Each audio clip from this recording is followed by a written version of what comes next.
So, hello YouTube, it's Accurate again, back with another live streaming session on the channel. Don't show that again. Cool, hi, and welcome, and we're live, it's cool, nice to be here. I'm not totally consistent with this stuff, I know, but here we are. And before we get into anything, I do want to mention this real quick at the top of the video. As always, at least recently, my live streams are going to be kept as videos on the channel, so I want to make sure that this has been said.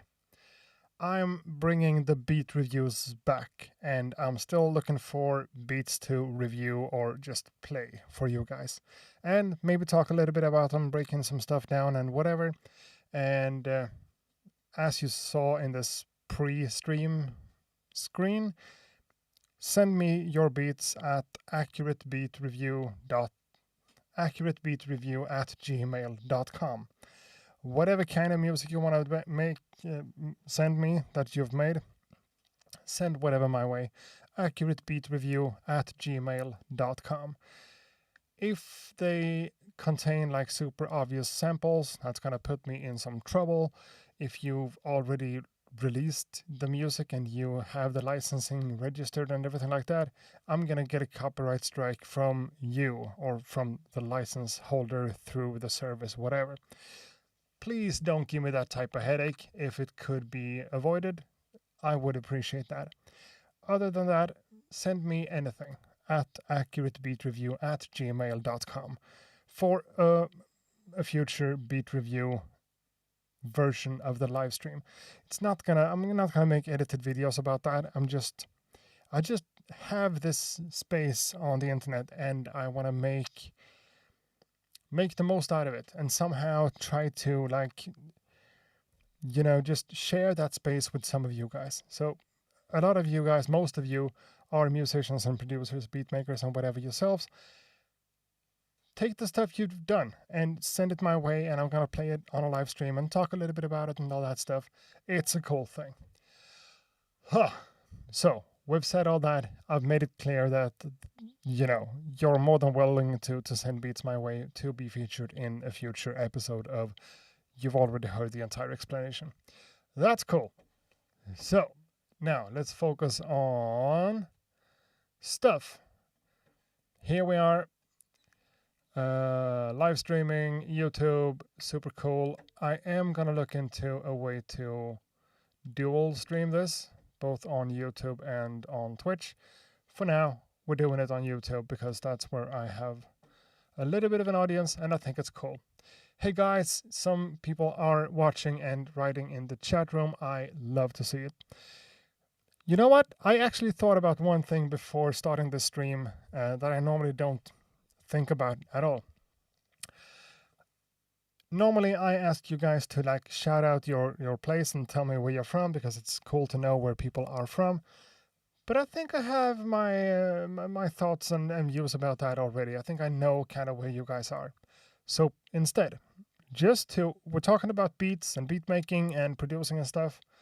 Shout out your favorite producer in the chat now at the beginning of the stream because it's a cool thing. I make beats. I guess you guys make beats too or are interested in technology and music making and whatever. Shout out your favorite producer. I don't care about the genre. I don't care about the ethnicity or the country or whatever. Just shout out your favorite producer. If it's yourself, awesome. No links or whatever like that though, because I don't think that works in the chat. But yeah, shout out your favorite producer, and I guess you already know my favorite producer. I think that's kind of obvious from what I do and how things sound, and whatever like that. So the plan for today is again making a little bit of music with this sucker right here, MPC key 37. Brother Note immediately types Ninth Wonder and Pete Rock.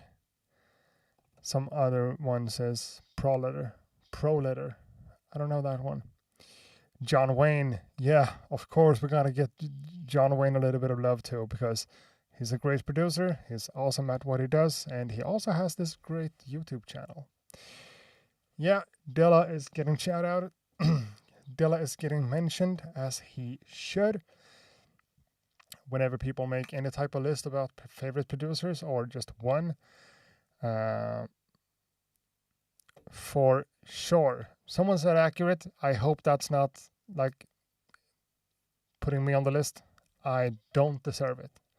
Even though I make a lot of music and I think it's fun, I don't know if I am allowed to be anyone's favorite producer. Maybe I am. Maybe we all are. I don't know what I'm talking about.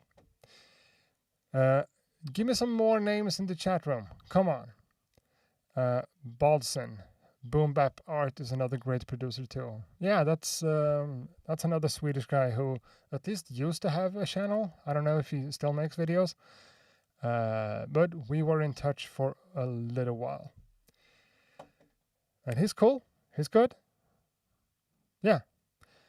My favorite producers on my list. I mean, I think about these kinds of things all the time, so it's not a cohesive list. It's just impossible.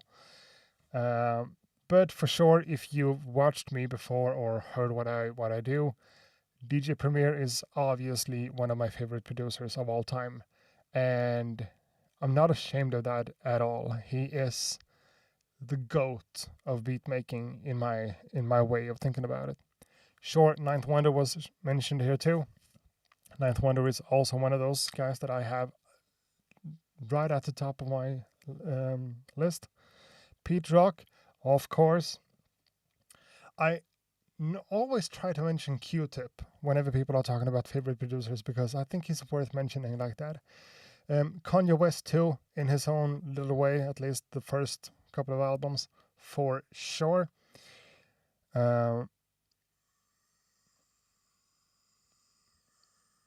Madly okay, the producer in my opinion is Madly Slept On, and I read Madlib, which is also someone who should be mentioned, but no, that's not what you said. Cunning Linguist, for sure. No of Cunning Linguist. Yeah. Damn the Fudge Monk, for sure. Alchemist, yeah, gotta mention Alchemist, gotta give some love for that guy too. One of my top producers as well, for sure. Who else hasn't been mentioned at all that I would put on my list? Oh, I'm just blanking. 100% blanking. I don't know. There's a lot of cool beat makers, you know? And in this space, it feels awkward to mention like people who used to be inspirations for me, like Timbaland and the way he works with drums and like short release things on stuff. I love that, but Timbaland is also it's problematic. Dr. Dre should be mentioned, of course, because he is what he is. But how exciting is that? You know. Eric Sermon, that's cool. Marco Polo, for sure. Lord Finesse, yeah. I mean, the entire digging in the crates thing. Poof. Rissa, of course. I mean, just from a pure like how good is the actual music standpoint, I think old school Rissa, like yeah, the Wu-Tang stuff still holds its value. But how exciting is it? It is. Oh, Havok and High Tech. Cool. Awesome. You're mentioning all the right guys. I love that. High Tech. I mean, listening to like Talib Kweli stuff with High Tech, the Black Star High Tech's on there too. Evidence as a producer, for sure. He is one of my favorite rappers of all time. Evidence of Dilated Peoples. He is. He's also a top-notch producer, hands down. And you can't mention him without talking about The Alchemist again, because, come on. DJ Muggs, Beat Miners, huh?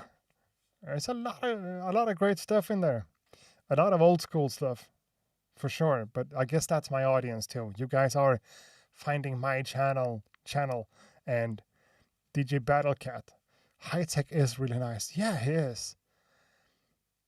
I mean, I have a friend of mine who's heavily inspired by High Tech, and the way he works with his bass line is similar to how High Tech does it, and it's just impressive to like get everything in there, and it still has the depth and the whatever. Uh, Stoop, the enemy of mankind. What he did for Jedi Mind Tricks should be recognized. Uh, I don't know about these names, but the beats for Jedi Mind Tricks, I mean, yeah, some of them are, whoo, for sure. And he got mentioned again, as well as Zaytoven, also a great name. Knots, yeah, Knots should be mentioned for sure, for sure, for sure. There are so many producers. It's kind of crazy. Stoop is incredible. Lee Scratch Perry is old school for me. Yeah, okay, that's old school, old school. I don't know if it's right to talk about like everyone is old school when you when you pull Lee Scratch Perry out of your sleeve, because that's old school in another way. Apollo Brown, yeah, Apollo Brown is definitely one of the names that needs to be mentioned here. And I'm realizing I'm gonna make a little bit of music later on here, and having all these names in the back of my mind just scares me a little bit to know that you guys know about all these stuff and are fans of them, and you're watching someone like me trying to do what I do here. It's a different level, but it's fine. It's cool. It is what it is, you know? Easy Mo B, yeah, and the beat nuts. Da dun dun da dun. That's cool. I feel like I have someone here that hasn't been mentioned, but I can't find the name. I can't find it. And I can't believe I haven't read DJ Premier in any of the lists in the chat. I keep talking about Premier like he's some kind of god, and I think he is. No one is mentioning him. What's up with that? What's up with that? I mean, talking about like Gangstar, what he did for Nas, what he did for Biggie. Come on. J. Wood the Damager and all that Premiere stuff in there. Awesome stuff. Come on. We got to give him a shout out too, for real. It can't just be me. I know I'm old school and classic and it's simple and whatever. He is one of the forefathers of the entire thing. Showbiz, of course, and AG. Yeah. 45 King. Sure, for sure, for sure. DJ Jazzy Jeff. I mean, that's a broad catalog for that guy. A lot of stuff that's, you know, a little bit, but also a lot of stuff that's fire, for sure. Premier and Dilla, yep, I know. Pete Rockwilder, I saw Doom live, that's cool. Premier doesn't need to be mentioned, he is the greatness. Someone else said Q-Tip, and I think that's fair, more than fair. Apollo Brown, Dilla. We keep repeating ourselves. Come up with a few new names. Not new necessarily, because I don't care, but Madlib. Yeah, Madlib for sure. Trackmasters. Smith and Wesson. Yeah. I found an old bin of records here the other day. Old CDs, my old stuff that I had. And I found this Black Alicious album. And it just brought back so many memories. Black Alicious, I think it was the Nia album. Some of the beats on that one was super solid too, and definitely inspired me to start making stuff. Large Professor, yeah, Marley Marl. He hasn't been mentioned yet, no. That's interesting, but now he is, and he deserves to. DJ Quick, yeah, yep. Ill Gates. I just gotta mention real quick that it's a little bit sad that everyone we're talking about here are men, basically. Not a single female mentioned so far. And honestly, I don't know how many female hip-hop producers, beat makers I can mention myself, but just worth taking into consideration. Organized Noise, Large Pro, yeah, he's been mentioned for good reason. Shit, we can talk about this forever. Old school hip hop beat makers that are inspiring and has made an impact. There are a lot of them, for sure. Necro was dope on the productions too. I don't know about that. I don't know. Necro and Ill Bill, that guy. If you say so, I kind of trust you, but I don't know. No ID is also worth mentioning, for sure. Prince Paul, yeah. That's also one of the albums I found the other day, records. Prince Paul, that Handsome Boy Modeling School album, also super impactful, for sure. Did you Khaled? No, that's not what you said. That's fine. The Coop. Let's go. Yeah, let's go. Hearing all these names and just thinking about those beats. That's where it's at, right? And there are so many beat makers, so many producers. Dan the Automator, yeah, talking about the Handsome Boy Modeling School for sure. That's some cool stuff. RJD2, yeah, RJD2. And when we're in that type of lane, let's also mention Cut Chemist, DJ Babu, all those guys. Definitely worth mentioning.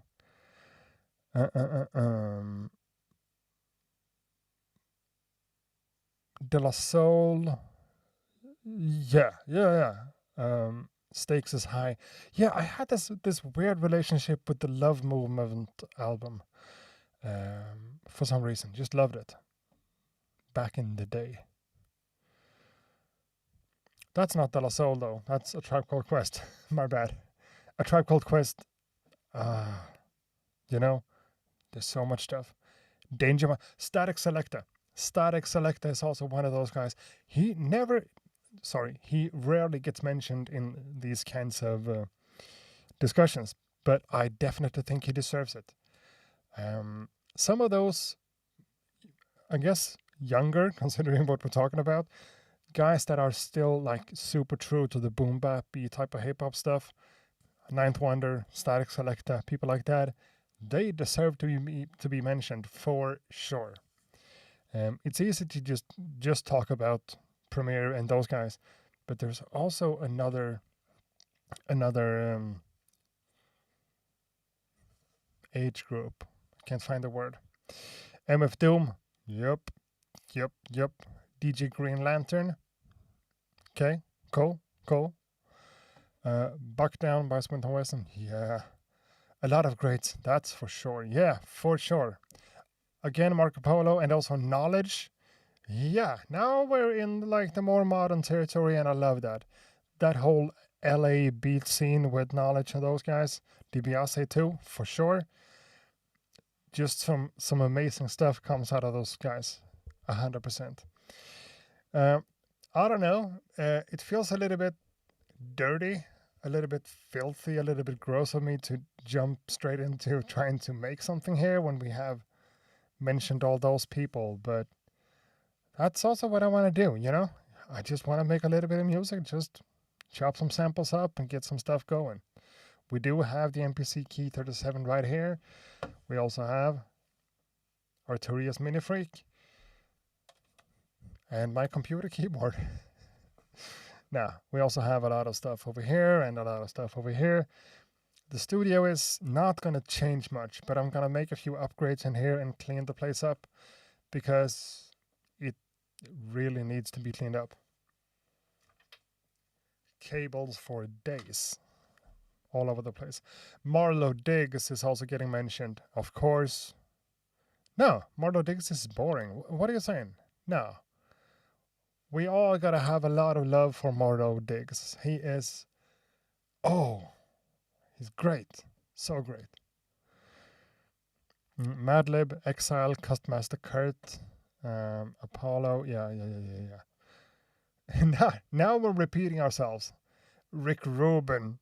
Boom. That's a big right there. Rick Rubin, of course. Yeah. But that kind of draws the line somewhere around like what is a producer? What's the role of a producer? What's a beat maker and the role of the beat maker? Rick Rubin is, is not a beat maker, but still 100% worth mentioning. Stolen Drums. Yep. Also on YouTube, right? Am I messing stuff up? No, that's him. Stolen Drums. Yeah, okay. I feel like a lot of people has been mentioned. A lot of people has been. What about Jonek? Says Niklas Johansson. Because who is Jonek? That's you, right there. My phone has died. That's bad. That's bad news. So we need a USB-C cable. And I don't have one. I do have one. The USB-C on the iPhone is so nice. And it wasn't dead, by the way. Scott Storch. Yeah, I mean, if we're talking... yeah, what am I saying? Of course, Scott Storch. Jonik, again, that's him writing in here. And he makes great beats. No doubt about it. Tommy T gets mentioned. LP. LP gets mentioned. LP. I mean, for sure, everything that LP has done is great in one way or another. But like the Company Flow Funk Crusher Plus album, I played the shit out of that one the first years when it first got released. That was my favorite album for so many years. And of course the whole what's that? It's that, right? Boom. They're called Run the Jewels. Needs to be mentioned too. Ant needs to be mentioned. He's going on tour with Brother Ali, I heard. Super excited about that. And from Atmosphere needs to be mentioned for sure. And it's not even fair to say from Atmosphere because, he's done stuff with Eights Hop Rock, he's done stuff with Brother Ali and with Evidence and whatever. Definitely. Illmind needs to be mentioned too. Made a lot of cool stuff. Eminem is also slept on as a producer. He produces a lot of his music and for other artists. Sure, but the beats on the latest album was not up my sleeve at all. But yeah, Run the Jewels, Illmind, yeah. Ant is a big shout out. We can't forget about him. He produces for all Rhyme series. Yeah, I know. That's true. And he has this really specific sound about him that's super interesting. Jake One, that's nice. Snare Jordan, whatever. Accurate, are you running MPC 3 on your MPC Key 37? I just bought it and I'm learning the new workflow and it's so much more intuitive. It is, for sure. And that's what I'm running here too. We have a few people watching, so I can tease this a little bit. I went down here like the other day, 2-3 days ago, and I had this with this guy who makes stuff on YouTube and whatever. Yeah, what I'm trying to say is that I am dropping a video of me just doing this rundown of how a new user would use the MPC 3 on the MPC Key 37, together with a guy who makes great beats but has been working on Machine for a couple of years, and he just picked up a new MPC Key 37, so we had to sit down over the internet, and I just went through the entire thing and answered all the questions that he had about it. And I'm making that into a video. It's going to be about an hour long, and it's not super structured. It's, more like a podcast, I guess. Includes the MPC3 software and the hardware that the MPC Key 37 provides. That's going to be a cool video. Not one of those super hypey one that's going to get a lot of views, but I hope it's going to be beneficial for people that are new to the ecosystem. But to answer the question, yeah, I'm using the MPC3 software here, the latest public beta. So that's cool. What are your thoughts on UK drill beats? Well, first of all, I don't know much about that scene at all. I've listened a lot to High Focus. That's a record company, I think. The Four Owls and all those guys. Can't remember the names right now. Pitch 92 and those guys. British hip-hop artists, super cool rappers, and all those guys have fantastic beats. But we're talking like traditional boom-bappy stuff. As long as we're, immediately when we get into drill, I don't know much about it. I've never been a huge lover of it, and I'm not the right guy to ask. UK hip-hop, the scene has a lot of cool stuff to offer, but when it comes to the more modern stuff like drill and trap and those things, and also adding the British accent, I don't love it. My partner in life, we're not married, but she's pretty much my wife.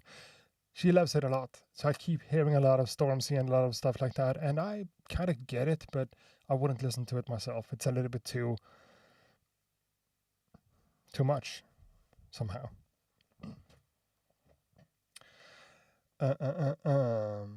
Salam Remy should be mentioned. That's right.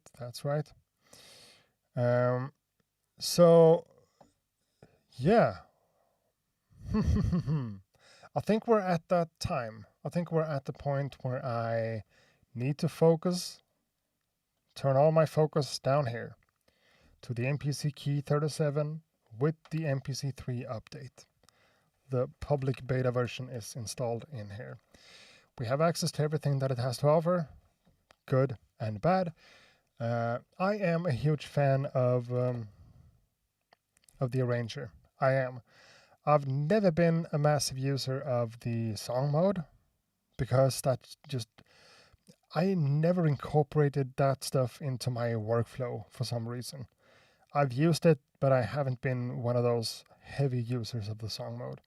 Normally I make stuff on here, and when it's time to finalize stuff and like do a little bit of extra arranging and mixing and mastering and recording scratch and whatever, adding small sound effects and stuff, normally I don't do it on here if I can avoid it. Normally I just export stuff into Logic and I do it on there. But now that we have this linear timeline on the MPC itself, I'm gonna get into doing much more stuff of that here, because the song mode has never been intuitive to me. You gotta remember, I've made a lot of music in DAWs over the days, and I used to use Machine a lot too, like heavily. And the MPC workflow has become second nature for me in so many ways, but the song mode has never been one of those things that I've been able to incorporate. So the arrange view is awesome for me, just great. It's really similar to what we got on the on the Akai Force. Having it on here just makes perfect sense for someone like me. Perfect sense. That was such a diplomatic response. Drill. Yeah. I'm trying to be like that whenever I don't have strong opinions, but still have opinions, but they're not grounded in anything. Like, my daughter is super into Taylor Swift, and she asked me what I think about it, and I'm like, yeah, quality music, super great stuff, quality, high level stuff. I see the I see the quality of it. I notice that it's high quality music and good songwriting. Yeah, but what do you think about it? I think it's great produced music. But because I can't listen to that stuff. It's not. I can appreciate music from all sorts of genres, but when it comes to like country, pop, rocky kind of stuff, it's really not what I'm about. So being diplomatic about stuff could help. My daughter doesn't know. My daughter doesn't have to know how I feel about Taylor Swift's music. I can just state the fact that it's high quality, it's great stuff, it's well produced, and it sounds awesome. Do I like it? Nah, you know what I'm saying. So being diplomatic, also kind of a thing about being a Swedish guy, I guess. Now, do we have audio? That's question number 1.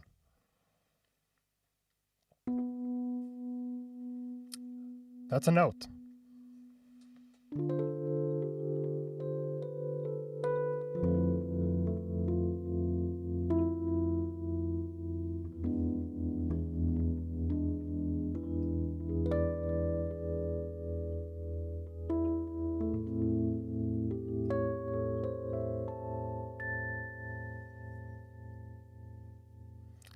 Coming through loud and clear? Give me a little bit of just a thumbs up or whatever that this doesn't like distort and it sounds okay.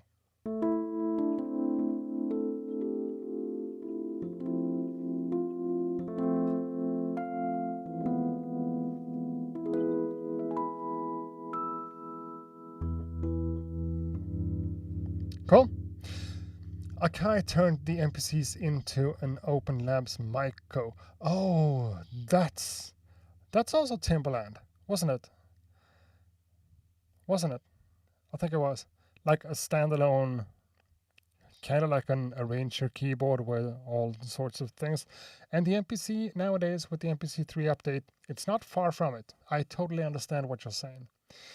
I'm getting thumbs up and symbols, that thing, whatever that is called, which should mean that the audio is coming through. I'm happy about that. I'm glad to hear it. Even though my secondary audio interface is set to the wrong sample rate. Hold on.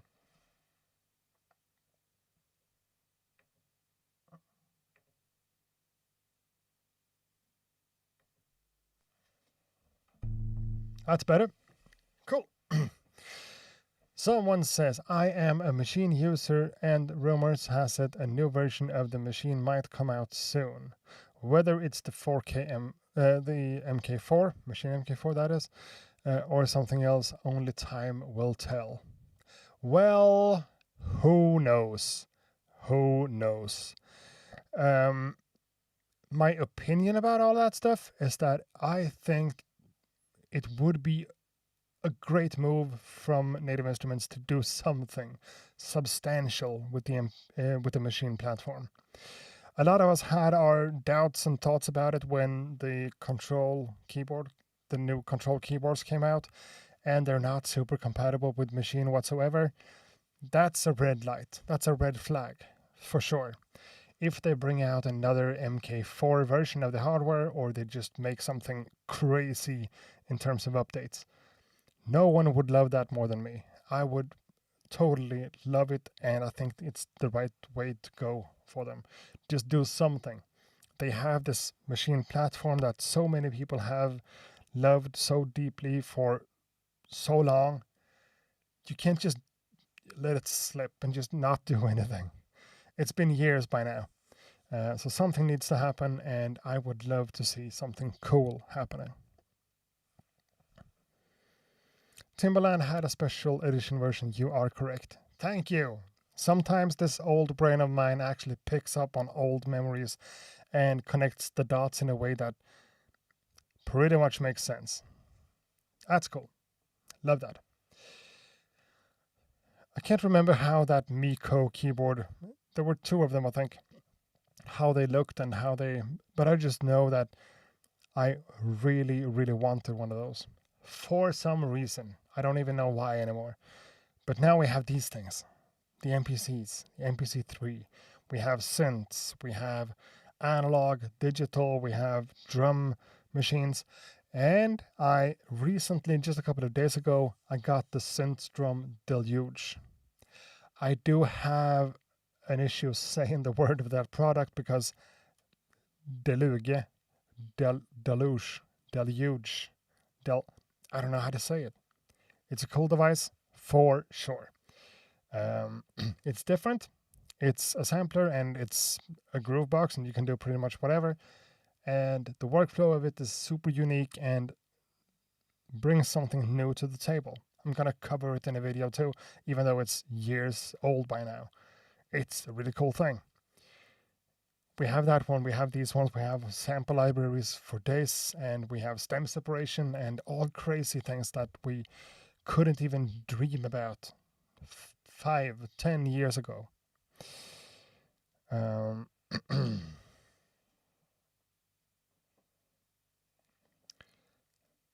So yeah, there's a lot of cool gear, and to me, in my book, I said it in my first video and I've said it on streams and I'm gonna say it again, this MPC is probably the best MPC for most users.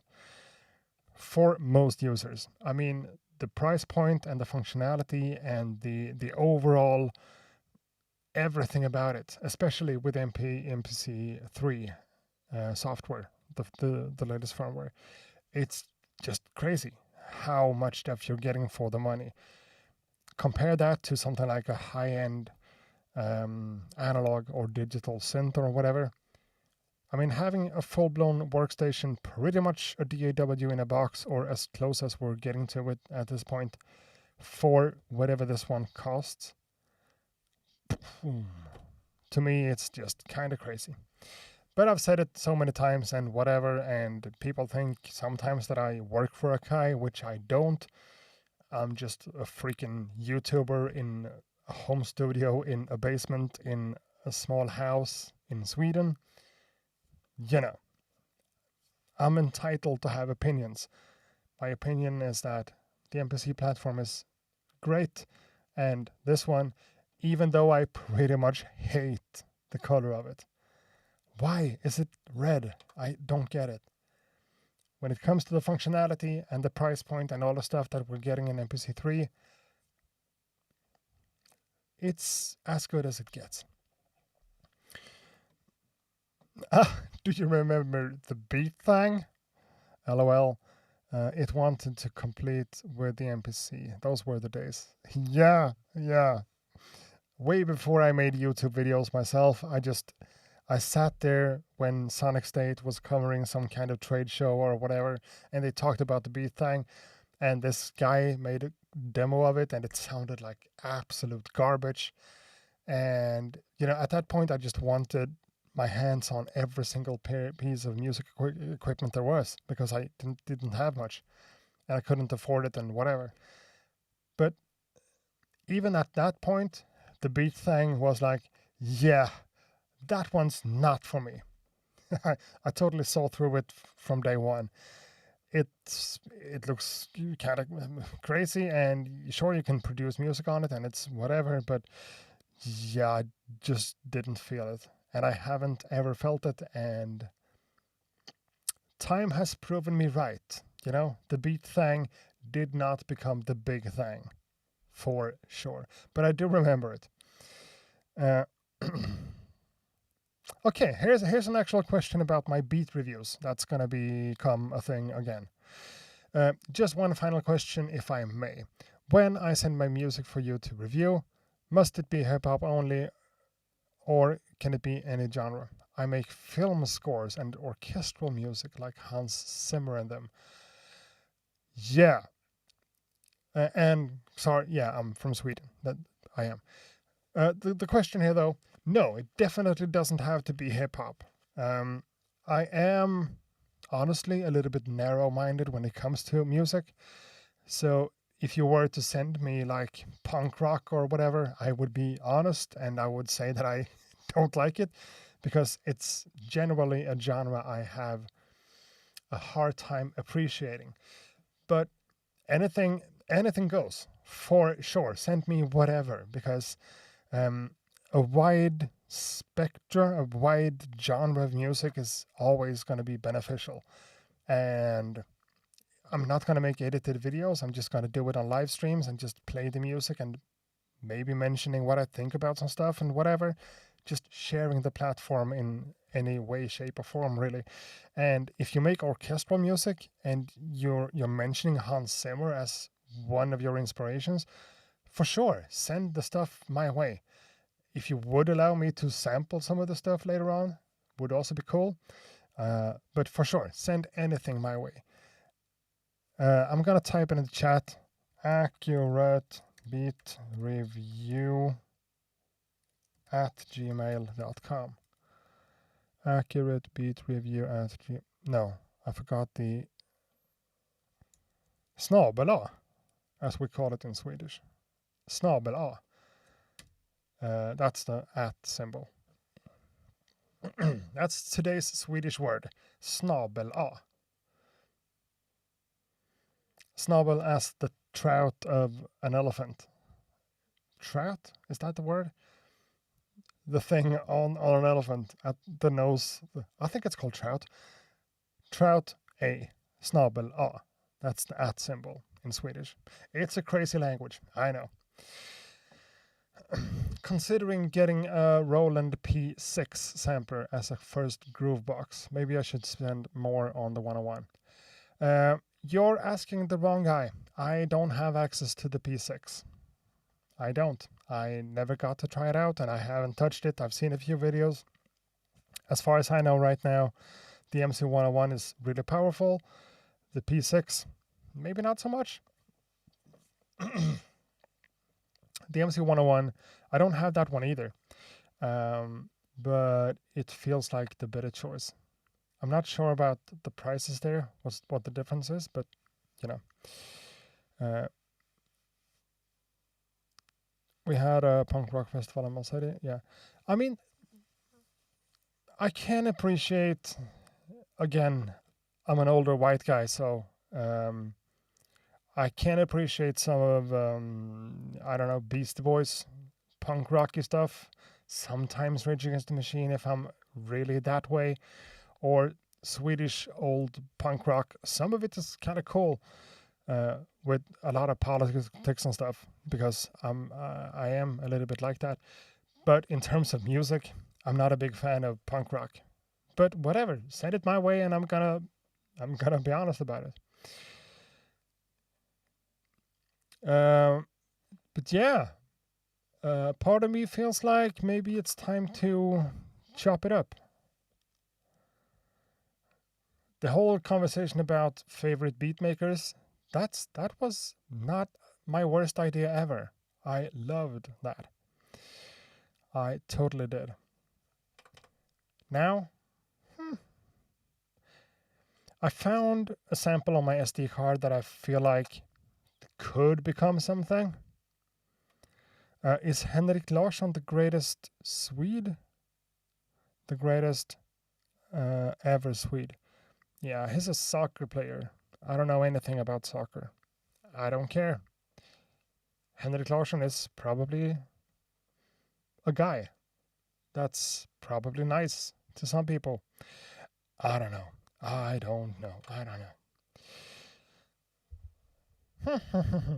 Great engagement. Nah, I don't want to think about conversations with my people as engagement on my content. That's just a dirty way of saying getting clicks. Which would be cool, but you know it. I'm trying to not keep it as my priority and just do whatever I want. Fuck it, right? So, I was saying, I have another boom professional stuff right there. I actually got the framing and everything all right. Did Accurate review anything today? No, because I haven't really announced that I'm doing beat reviews again, more than in like a stream, just mentioning it. So honestly, I haven't gotten enough tracks to do something like that. And whenever I do, I'm not going to be this sloppy with it. I'm going to call it a beat review live stream, and that's what we're gonna do for that stream. Hopefully the entire thing, because I hope to get a lot of music sent my way. That would be awesome. Right now, though, I don't have enough tracks to talk about or to play back, so that's not what we're going to do today. How often do you and Bo Beats run into each other? We don't run into each other. We live like 1.5 hours between us, so we have scheduled a few hookups every now and then. I went on his channel and talked about the NPC, and we might make another collaboration kind of stuff. I think I've met him in real life like 4 times, different trips, and me and my family went to his house, and maybe 5 times, 4 or 5 times. He's a nice guy. I know, all the respect and love in the world for Bo Beats. We don't do the same stuff though. That sounded disrespectful by accident. I love what Bo Beats does. Some of his music is also better than you might expect, in my book. But in terms of content for YouTube, we have gone to different ways, I think. And he's like super hardcore about synths, and I'm trying to be focused on beat making gear for beat makers. I'm trying my best to avoid getting a modular synth, because I know that would just eat up my time. I would start making noises and cool stuff on like a modular rig, but I doubt that I would be able to make much music out of it. To me, it's all about music, and music is the driving force here. The technology, the gear, that's something I'm really interested about too. But I think about the gear as a tool for getting the music out of my system, more than a thing in itself. And I think Bo thinks the other way around about it. So I've gotten a few mails for the beat review. That's awesome. Send more my way, please. They are coming in. Maybe because we're talking about... maybe. There are some emails coming in for that project, and that's because I'm mentioning it right here, so maybe I should do more of that. I don't know. Maybe post something on social media about the fact that I'm doing it again. I don't know. Send things my way. They are coming in. I love to see it. Cool. And there's another one. Huh. Super cool.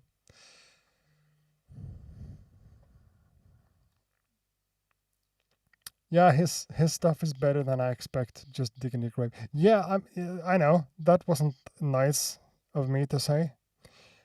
Bo Beats is great. He's a great guy. He's a great YouTuber. He's a great producer. I can't say that with a straight face. I'm sorry.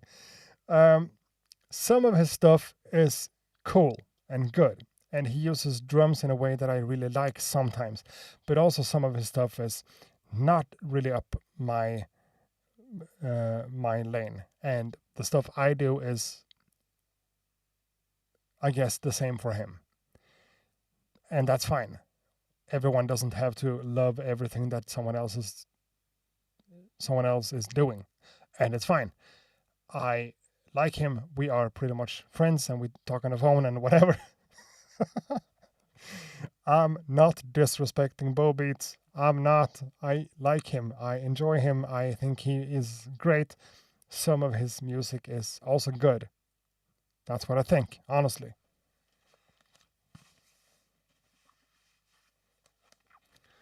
God, I hate when I do this to myself. I hate it.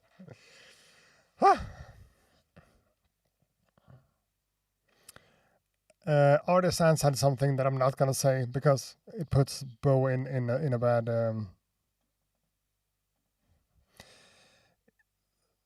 You know what? Let's actually just move in here. So I can see that I've messed my settings up. So here I have a few tracks that I don't want and don't need. Now it's clear, empty project, clean slate. We can start living again. Super, super, super. Cool. Let's first of all see if I can find that. Let's first of all see if I can find that sample again. Drums, please. Yeah, we're gonna start sequencing the drums, but first of all, I need to make sure that I do have that sample that I'm thinking about. If not, we're just gonna pick another sample. That's also fine. But for some reason, I've set my mind into that sample. I just heard it briefly, just scrolling through stuff when I was here with Al making the other video. I think, is that the one? Nope, that's not the one. Had a similar kind of name to it though.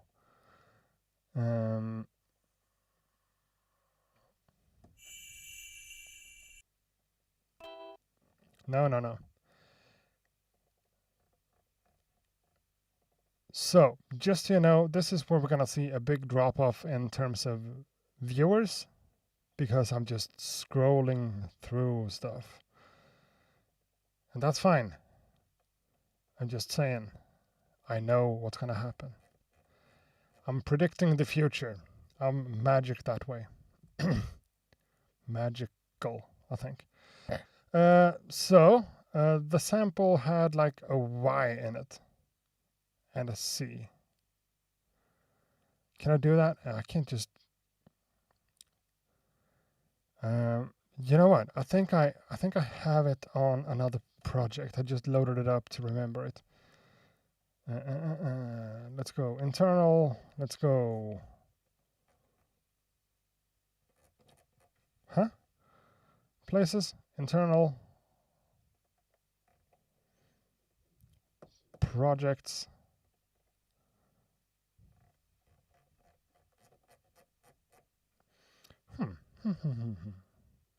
Yeah, I still have the Y over there. That's my bad.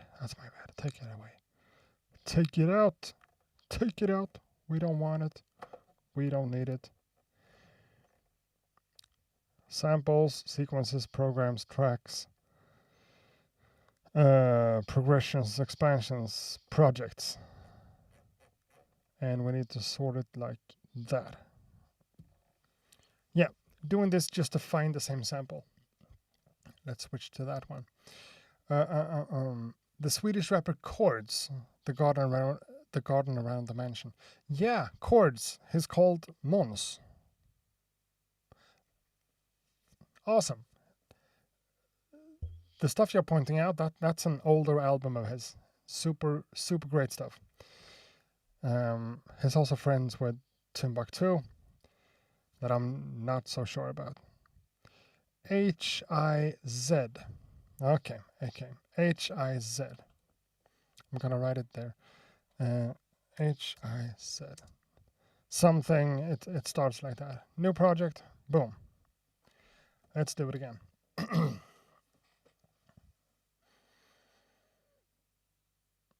The MPC workflow is actually really easy to get the hang of.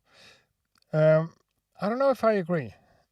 I think it's pretty easy now that I've learned it, but for a new user, it's kind of complex. It's kind of a lot of stuff to keep track on. There's a lot of different screens and a lot of different things, and it's deep, you know? So load from my SD card a sample that is called something HIC. HIC. Wasn't it HIC? It wasn't. Yeah, it was.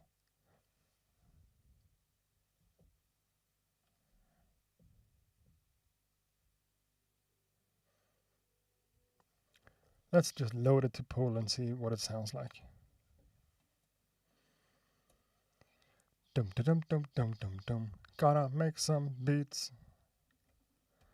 with the sample over here.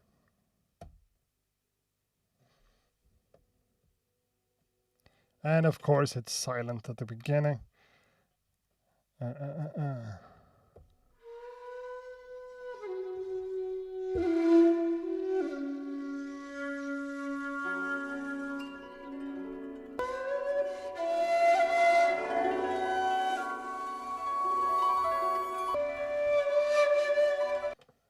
Okay, so what are those samples? I'm not sure that I know what I was thinking, but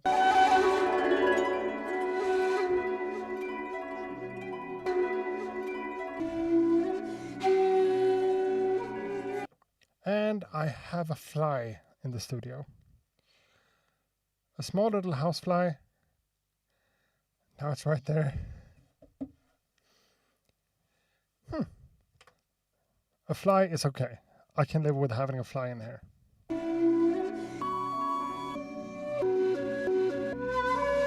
You know what? This is... Oh, over here is something else.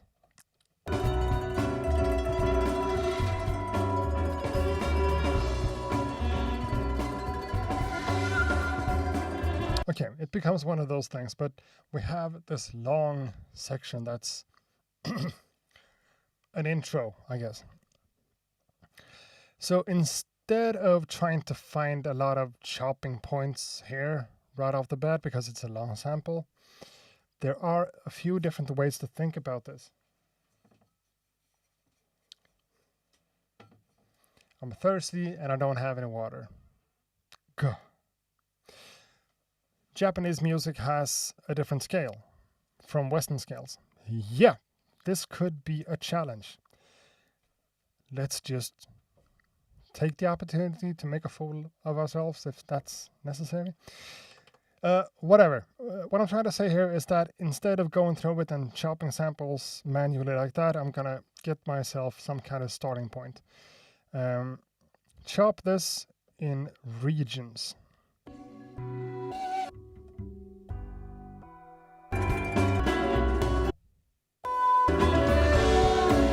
Over here,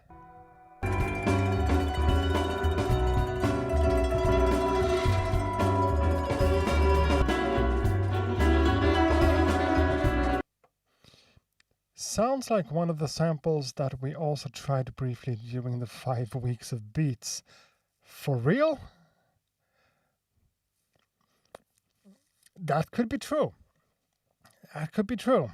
I am constantly revisiting stuff that I have here. So maybe we've tried to work with this one before. I don't know. What I was trying to say though, when we have a section like this,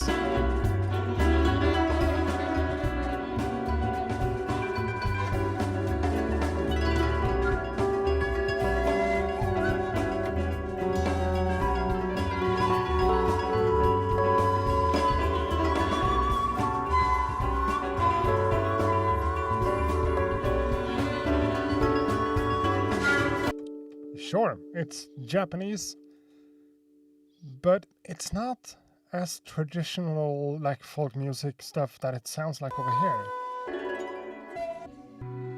So hopefully the scale is not too crazy. I don't know. So regions, 16 is not enough. 32, that's 2 sections right there. Well, 40... 32 plus 16, that's 48. Let's do 48. That's A, B, and C, and then I can copy things over to D if I need to. This is a bit different from how I normally do stuff, but it's always cool to experiment and try things. So let's convert this into pad parameters, just like that. Here we are.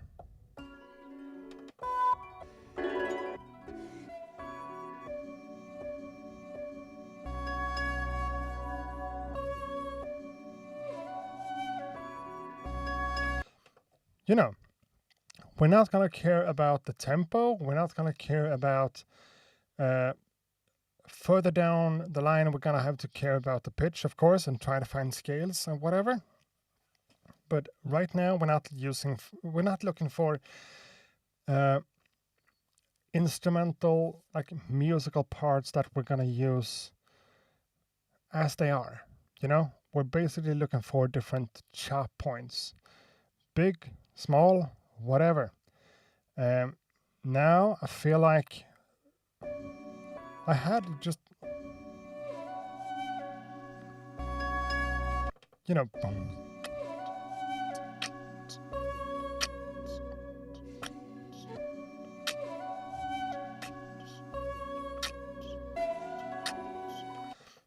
something simple like that could actually become a start of something. Because I'm always layering stuff over and I'm redoing things and I'm adjusting as I go, changing the pitch, adding instruments, whatever. So in this case, I think we're going to go for something that's not necessarily taking the entire like audio spectrum. Small things that just creeps in there, you know? Zero snap automatically enabled. I don't think it is. And I'm going to do a little bit of manual work here too. So whenever I go over to my samples page, I'm going to make sure that it's not there. I'm going to make sure that nothing is clipping because that's what I do.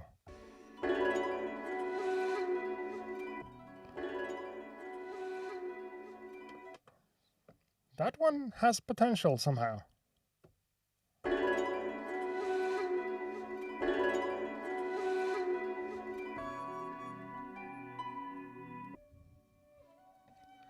Oh. Okay, cool. Now I have all the screens going. And now I can see how many people are watching, which is probably a good thing in this case. I don't need to know what happens with the stream because envelope. Yeah, we can also set the envelope and fix up stuff like that and get rid of the clipping. This one. Might be a bit quiet.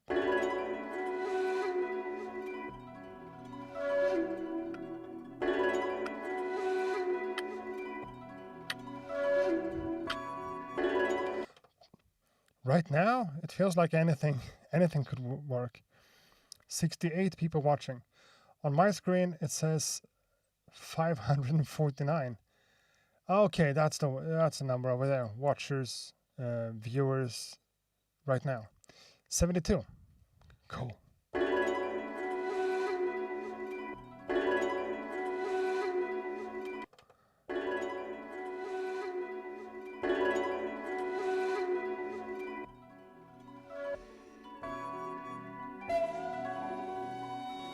Okay. Just like that, it does have a little bit of potential for some.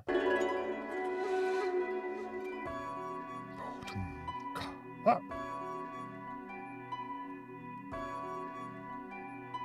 So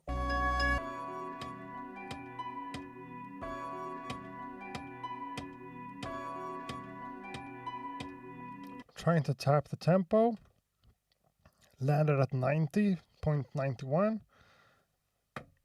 That's a crazy number. Let's go 90 straight up.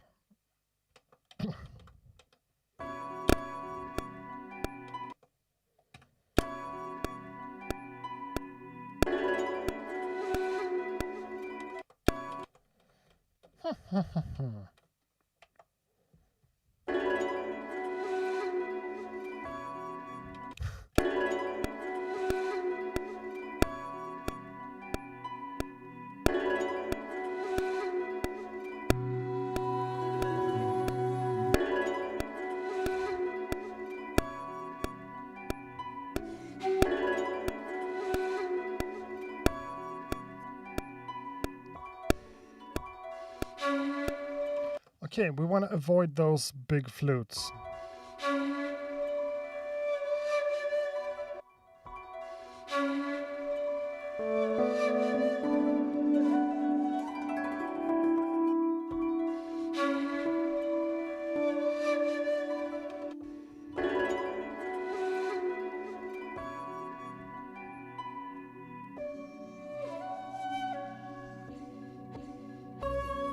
Okay,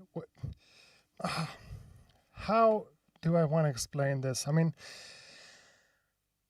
I don't know if I'm just inspired or whatever, but pretty much anything I play here sounds good to my ear. And I'm still just on the first page, and we chop the sample kind of randomly with the regions. Is this too good to be true? It might be. Let's actually move, skip ahead. Let's get some drums in here. Drums, expansions, whatever. I don't have a lot of them in here right now. Let's just start somewhere.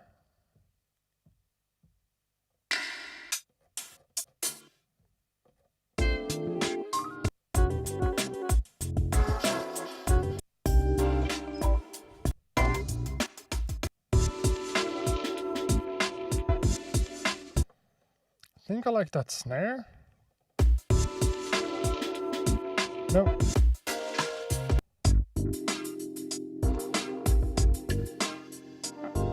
Think I like that.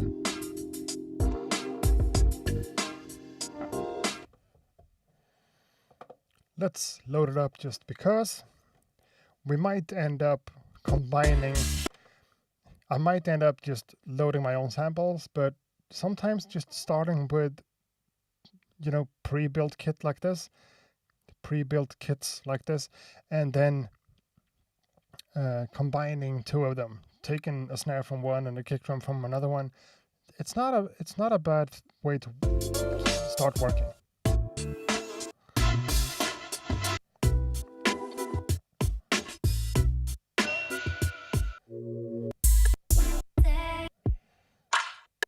Oh, I hate all this.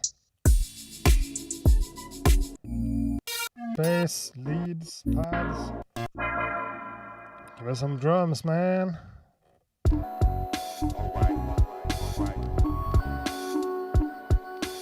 That sounds cool.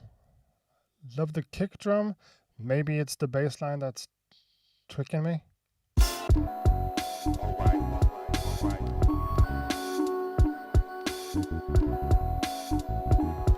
Sure, let's load that to a new track too, just to have a few options.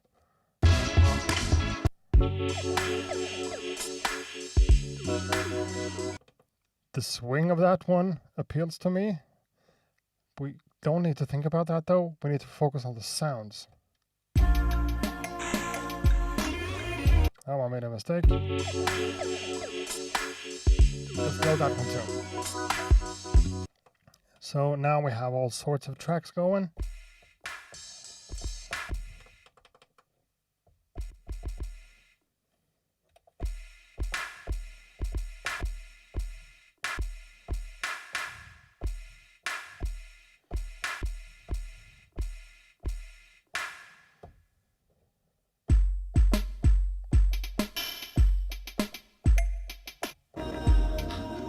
No. No.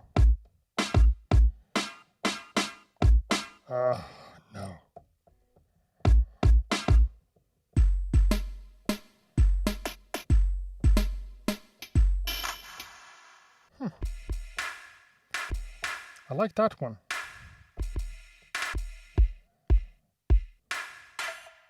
Huh.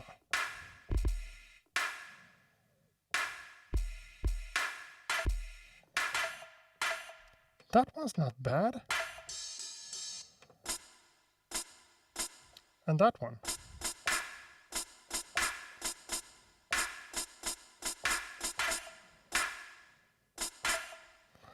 I don't know. Let's keep looking. Okay. And this is not how you should do things. Just keep loading stuff up on new tracks, but I'm just trying my way around stuff.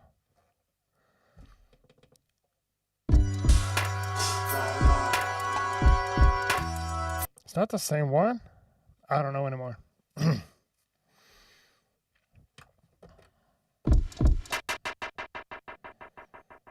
Hell no. I do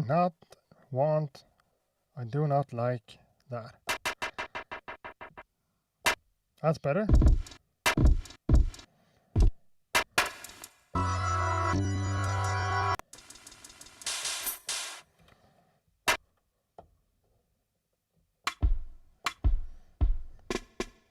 Oh.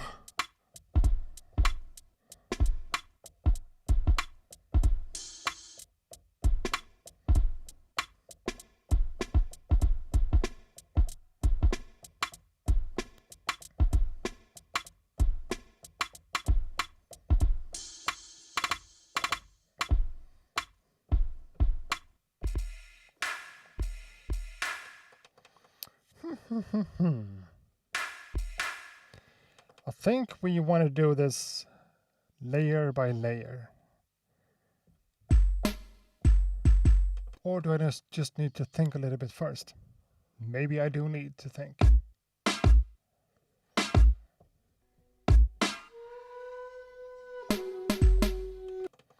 So let's actually...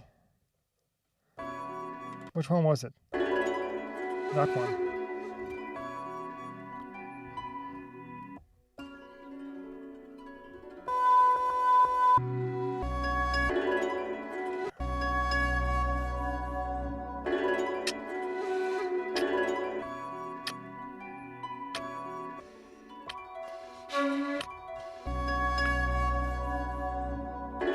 Okay, so that one could be the last one of the bar.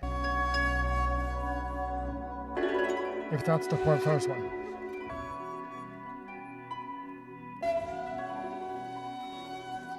Kind of like that. Okay, so that's the vibe.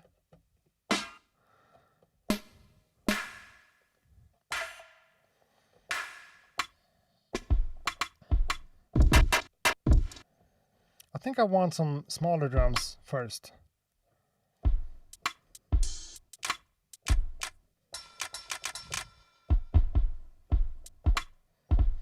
So let's make some adjustments to the volume of this one. So I have like a ghost.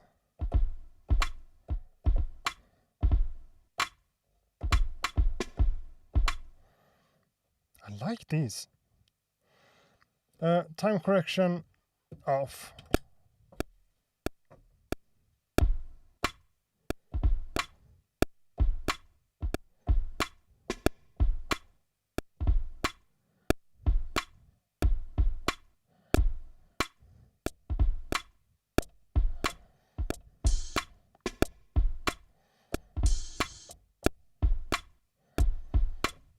Okay, cool. It feels like we are super, 90 BPM. Again, we gotta set it to 90. This feels faster though.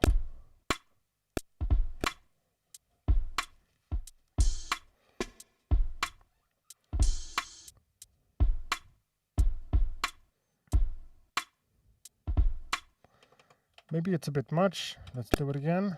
Kick and snare.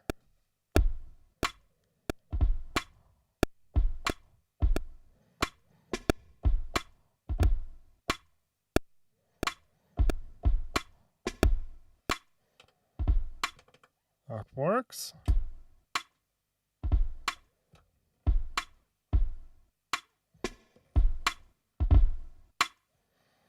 Got a double hit right there. That's never a good thing.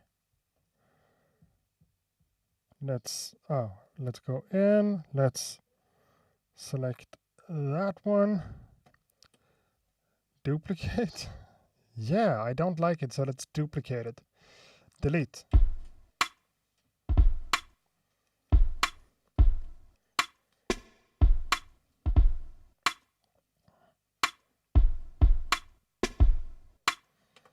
And that last one is not where I want it.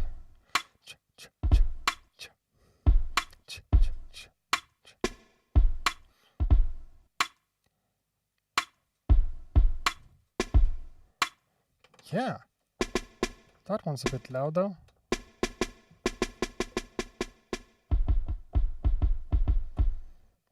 Maybe I want to, let's go into the kick over here.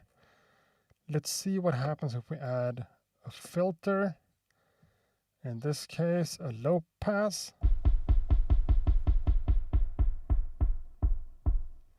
I need more volume.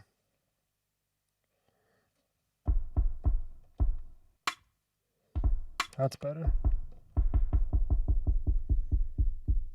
Take some of the clickiness out of it.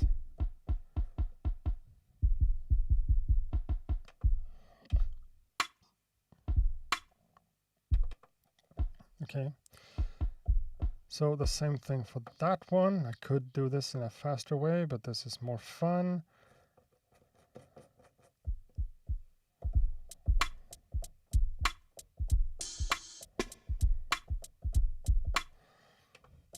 So let's add some some closed hi-hats.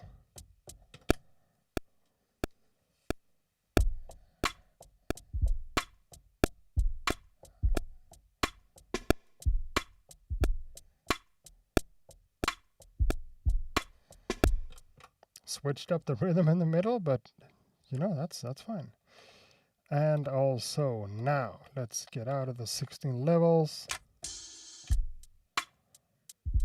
So we need an open hi-hat right there.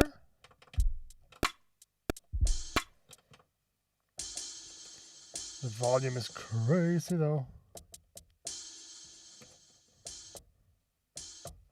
Same choke group and everything.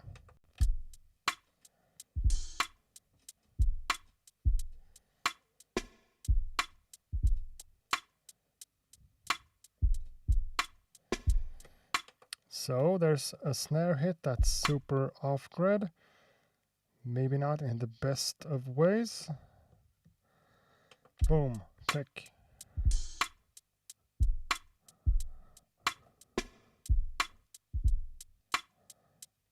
That one, I don't think I need that one to be that late. Let's nudge it a little bit.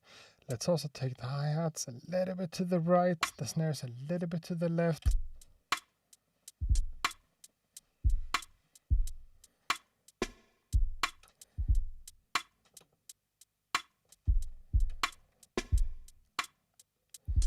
Could I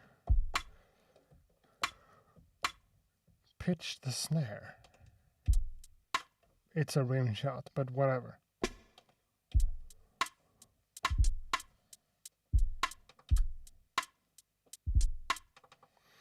So I'm getting a double hit on the hi-hats because I'm combining the open and the closed one at the same time. Classic rookie mistake, nothing we should do on a professional live stream like this. Delete.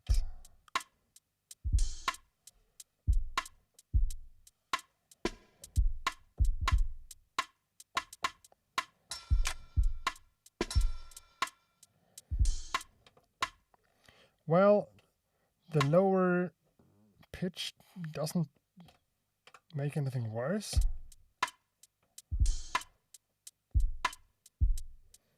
So, okay, cool.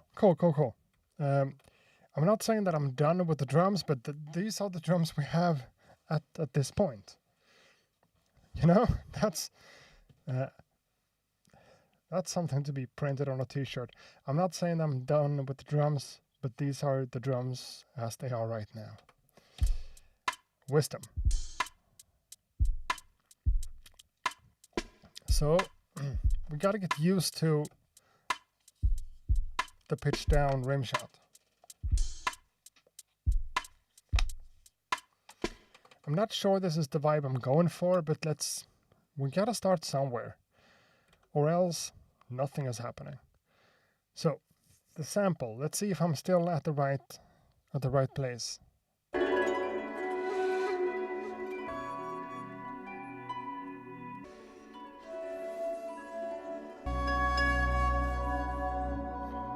Was it that loud? Maybe it was.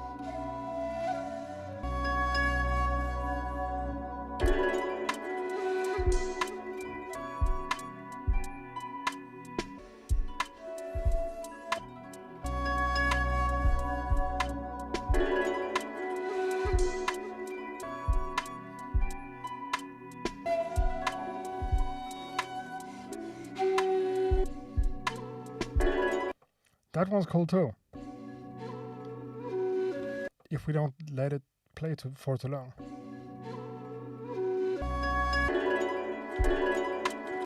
So my volumes are all mixed up.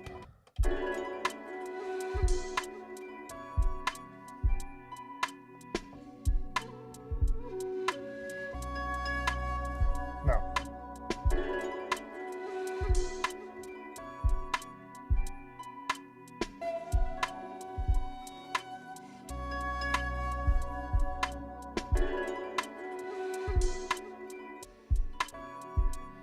Oh.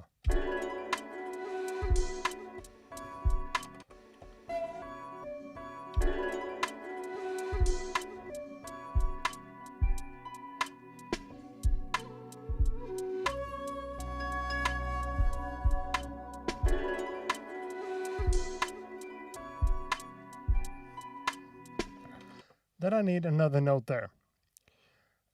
I'm chopping these 4 bars up in my mind, so it becomes 1, 2, something over here, and then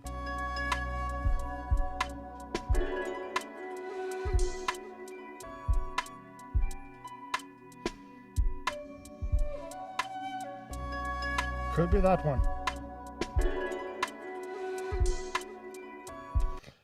But hey, we need to double check on the sample here. The chops are what they are, but we haven't explored different pitches. If we want to go up. Oh.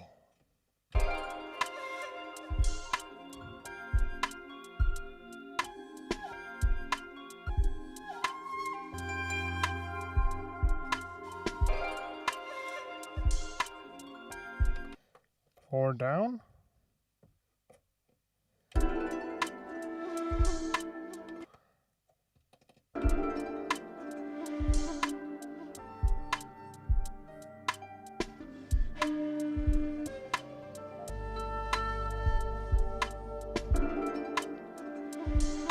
No, but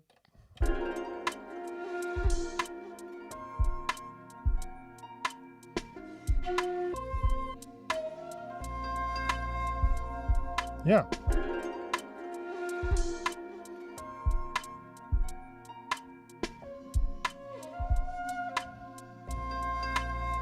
Yeah.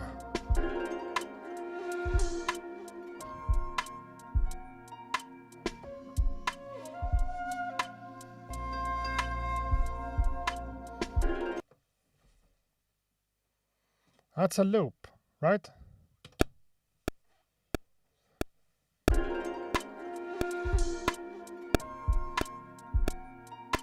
I hate the metronome.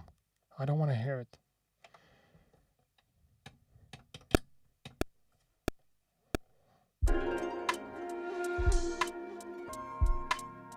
Now I'm missing the tempo. So 1.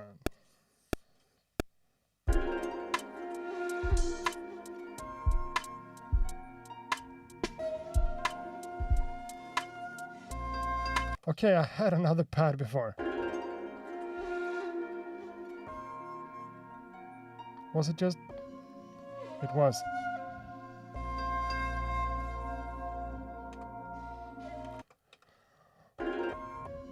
Four pads.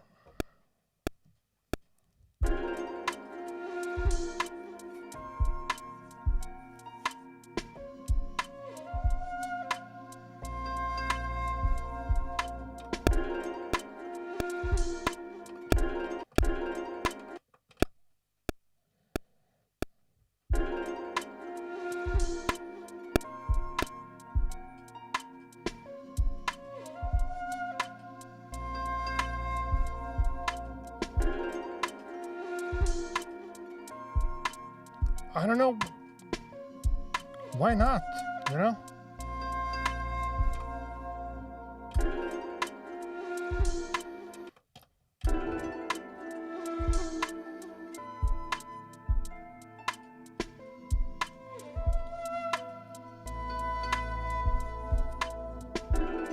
No. We all talked about favorite producers before. And let me just throw a name out there and see if you can make the connection that I'm making for this loop. Old school, before all the hypiness, Outcast.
There's something about this.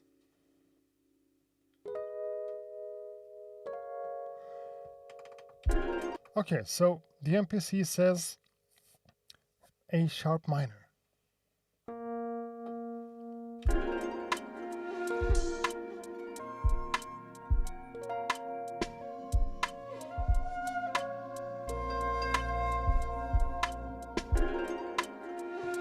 That's what I was playing.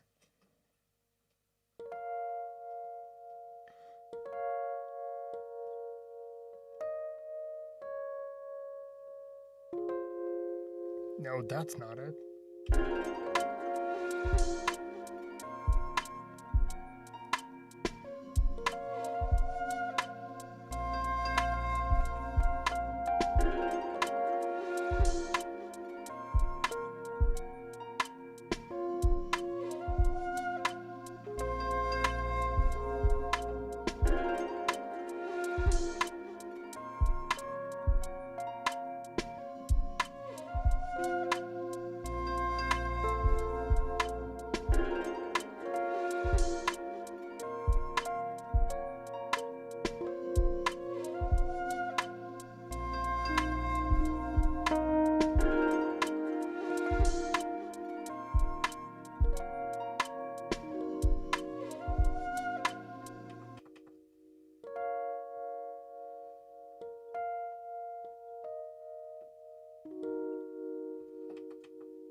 No, we might run into some issues with the intervals here.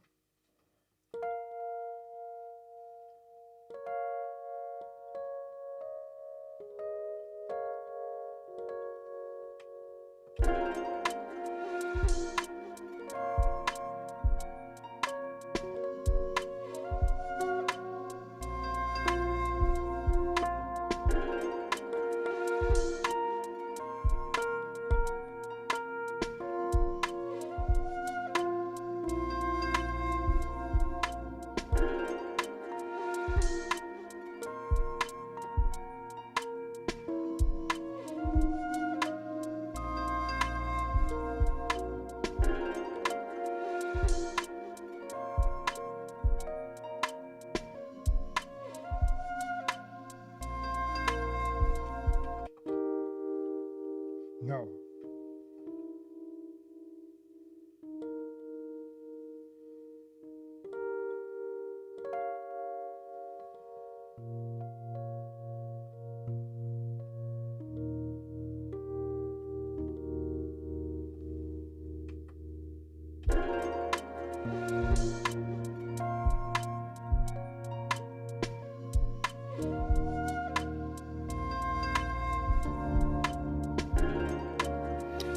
Whatever, let's deal with that in a minute.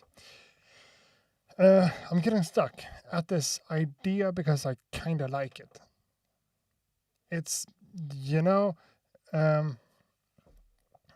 it's mysterious somehow. I don't hate that. I don't hate that. Maybe we need to jump straight into the track here and give it. I can't see that. Cool. So maybe we're gonna jump. Oh, am I on the right page? Yeah. Maybe we're gonna jump in and add dynamics, a compressor.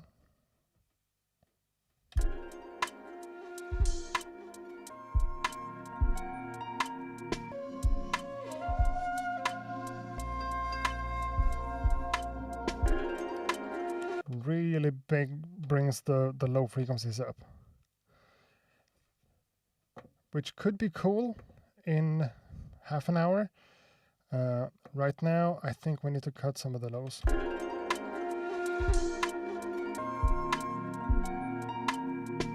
Those. Take some of those out, take some of those out. without having it too like tinny and weak. And the sample just plays. It's cool.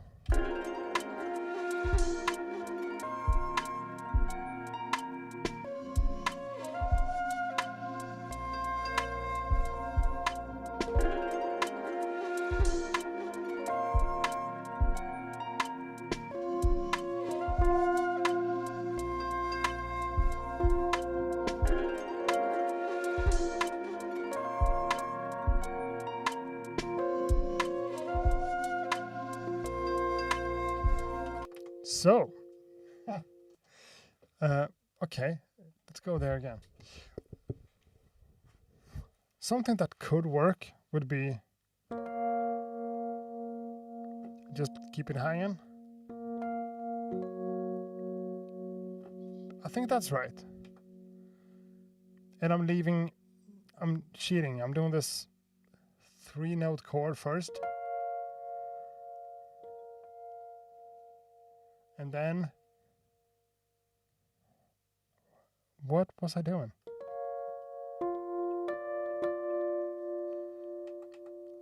Lost it.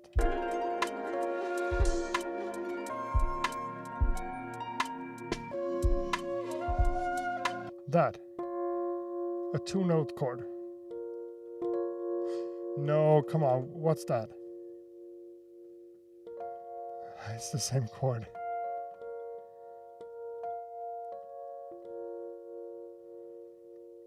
Okay, it's just a version. So maybe we could...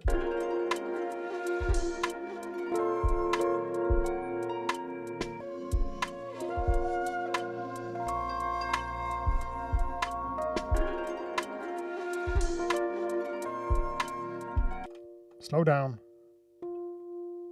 We were here, so we're gonna play...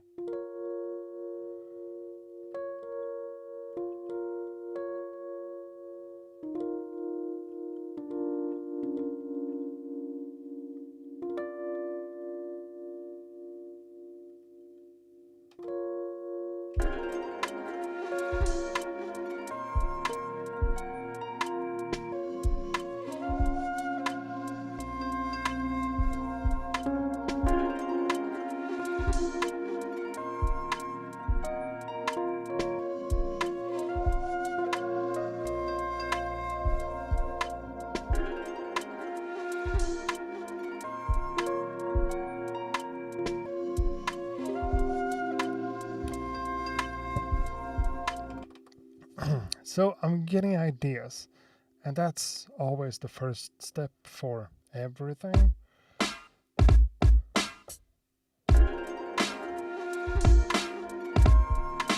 No? No. Let's leave the drums as they are right now. Super dry and super tiny. Still has a vibe to it, for sure. Add another track. A plugin. Let's do the same one because I like that. One of my standards. My phone is going off.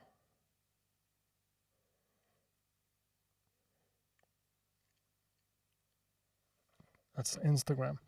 So we are on stage EP. We are on tremolo. Rhodes tremolo.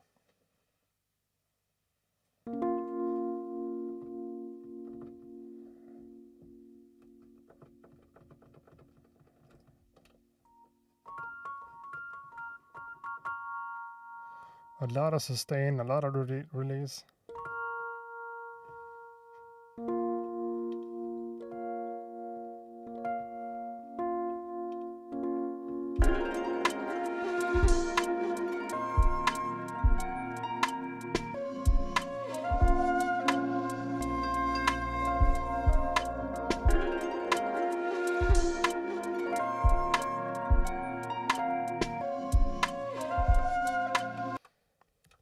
So there's a lot of notes here that could work.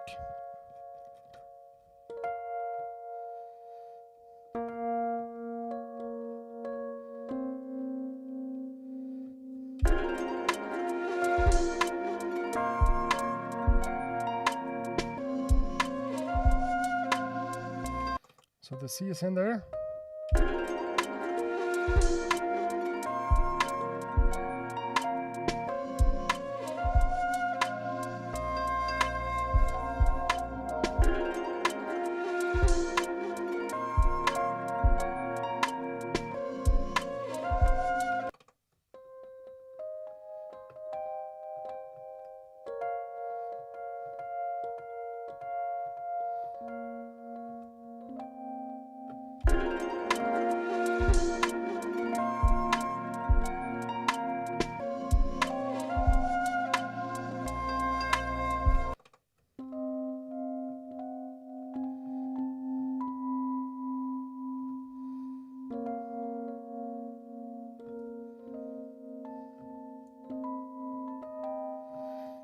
So I need to think about this. I had an inversion here.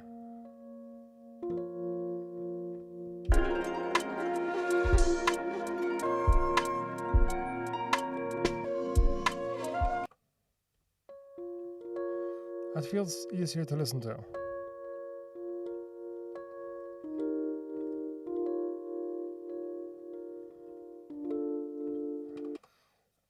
So we are at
I'm gonna record these chords and just see if it works over time.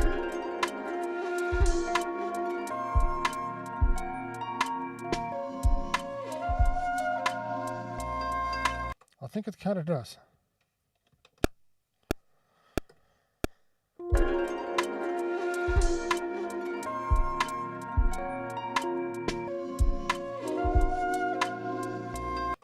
I'm not sure though.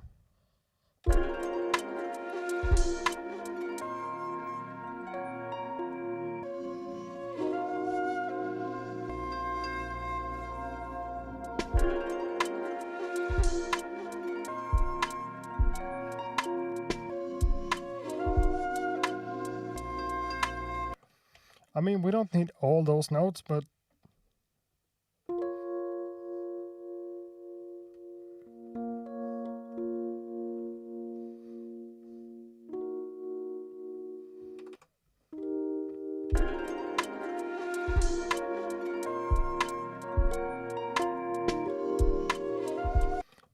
not the major.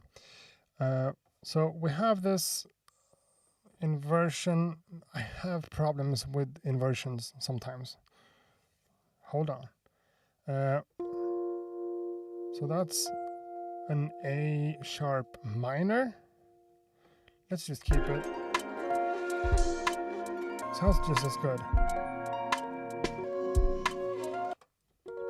Then it feels natural to go.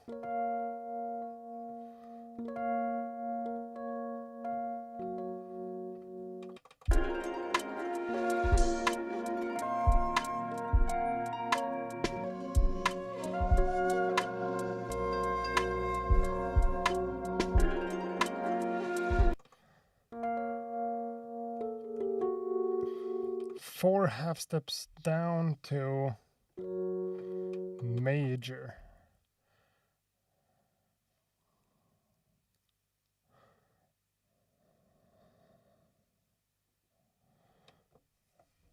Or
okay.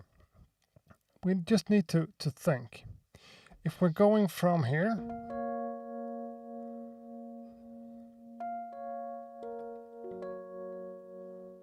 that feels like not a resolution.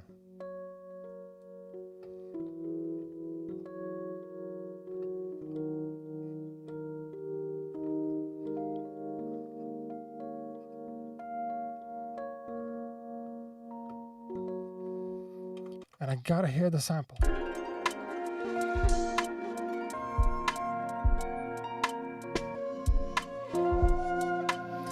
I want to go to the F, okay? So 5 half steps down. That's something I always do.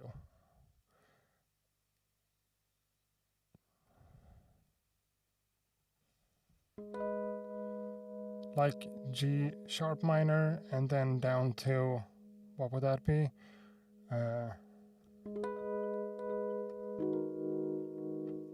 No, that would be right. So now we're going.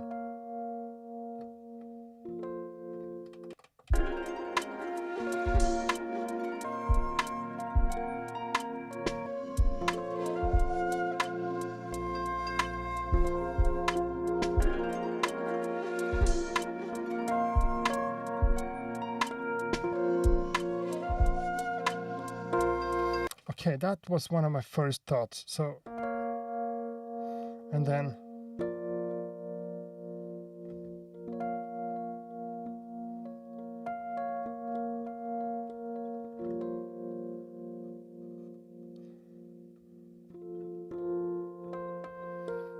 I wanted the C in there, I said that, and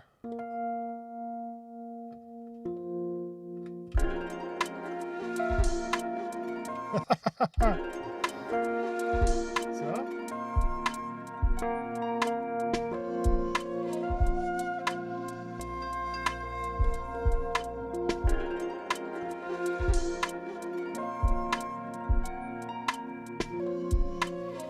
who cares about numbers of chords, numbers of notes? Shouldn't you find the scale first? I guess I should. But the scale is like this. No, it's not. It's like...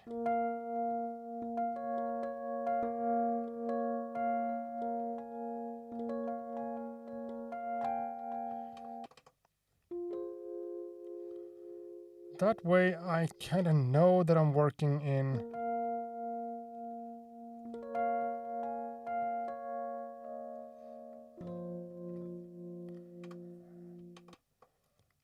The way I think about music theory, this... Oh. Why did that camera die?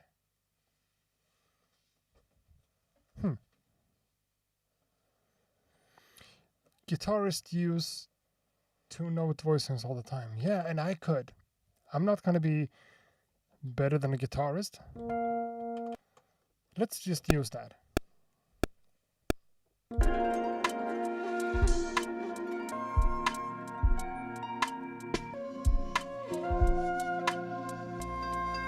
And I thought for too long about it, and now let's just go.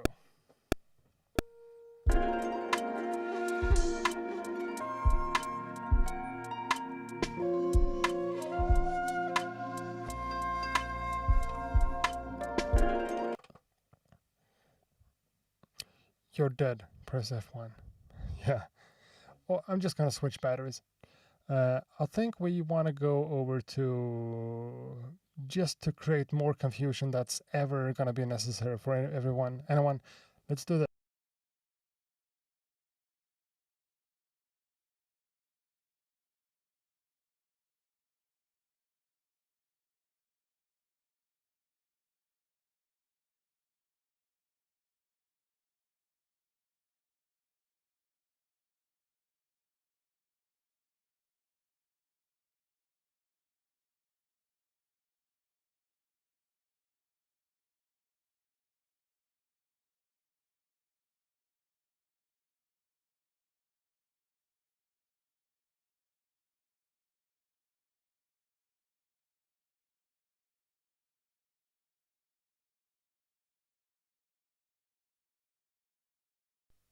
That's a lot of confusion.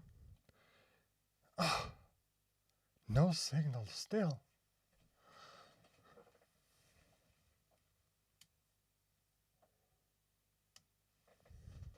That's kind of strange because I did nothing.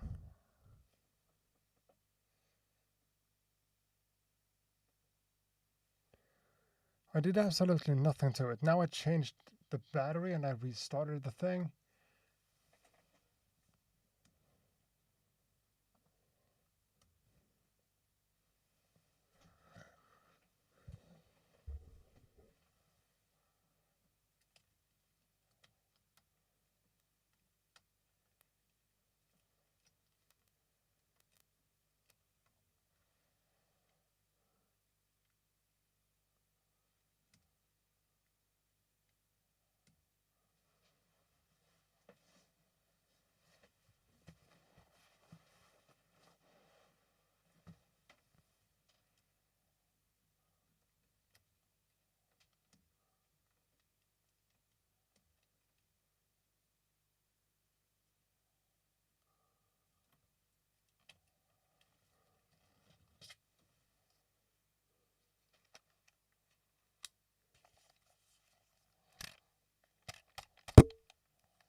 Sorry.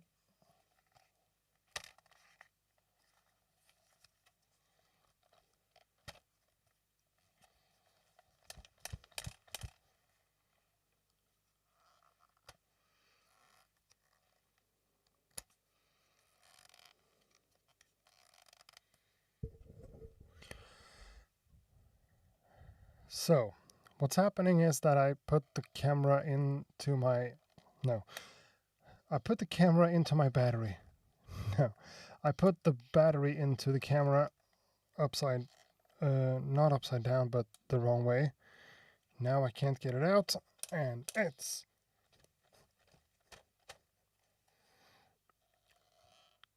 Okay. There we are. Boom. Boom. This could work.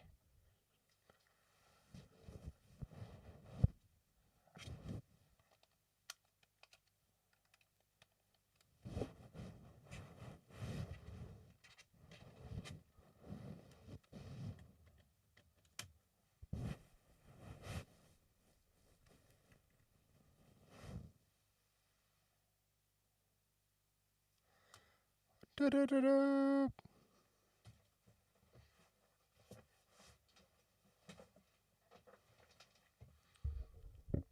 So, I mean, just from a pure technical standpoint, I think this is interesting. The camera is connected over USB-C to have power, but it still draws more power than it gets, so the battery dies after a while. And my front camera is gonna overheat, so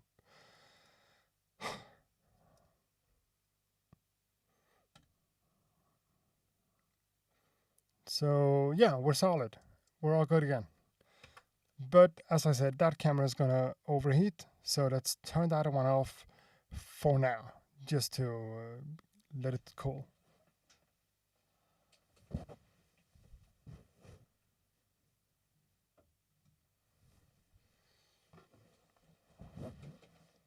If you know about these things, Yeah, I'm streaming in 1080p, but the signal that I'm getting into OBS is 4K from the cameras.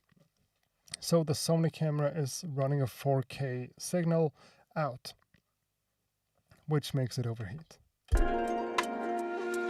Okay, so we were still fiddling around with the chords.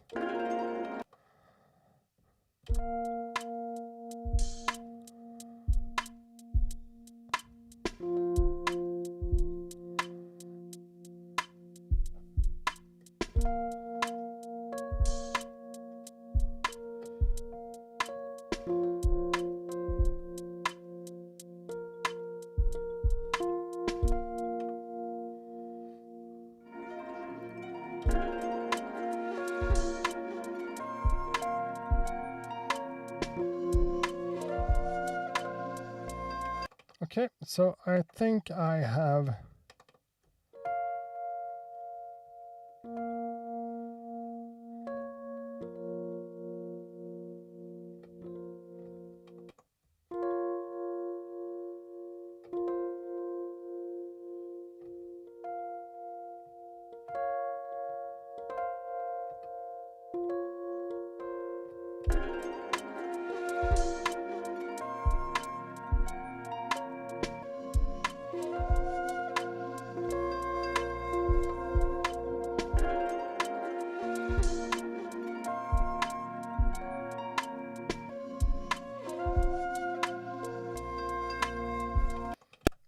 I'm confident in that.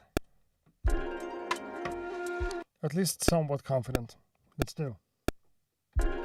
Let's do. Let's go.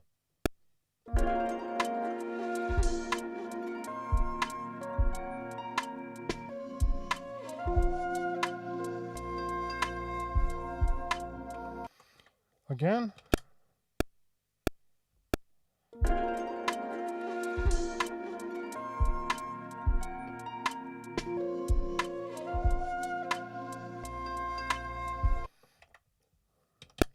Again.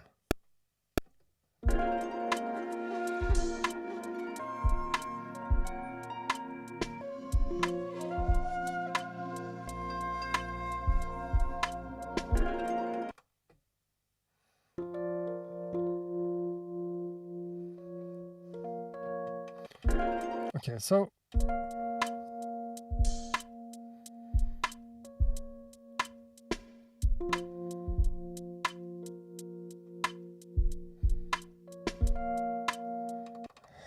yeah, kind of a coward move, but still.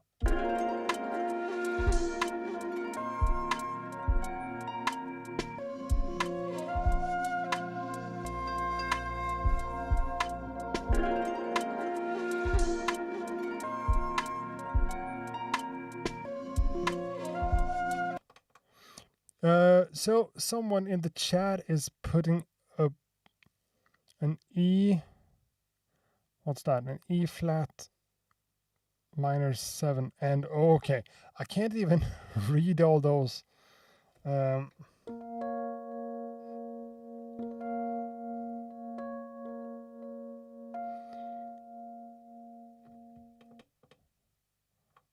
Right? And then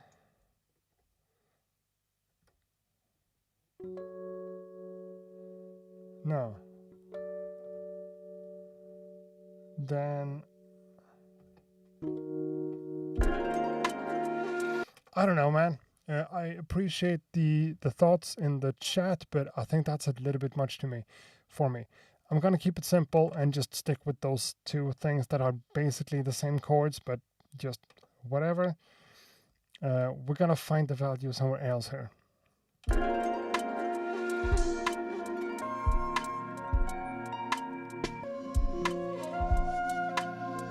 It's also way too loud right now, so.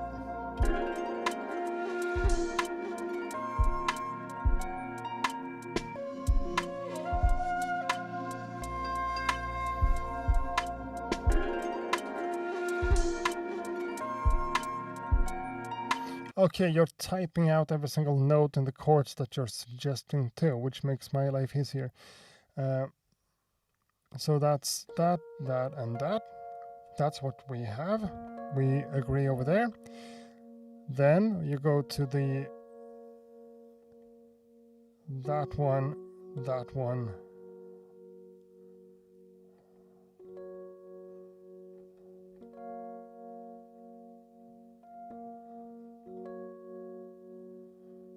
and then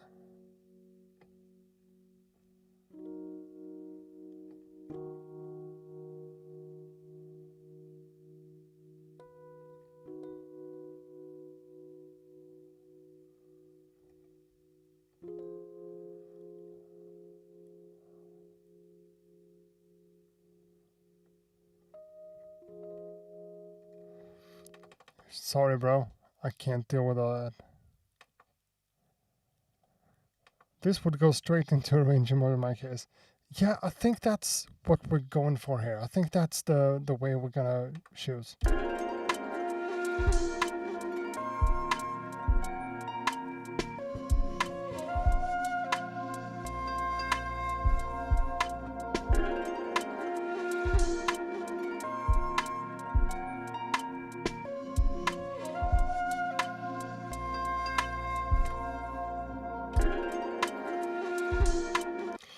And maybe it would make sense to make a bass line here that's a little bit more fun.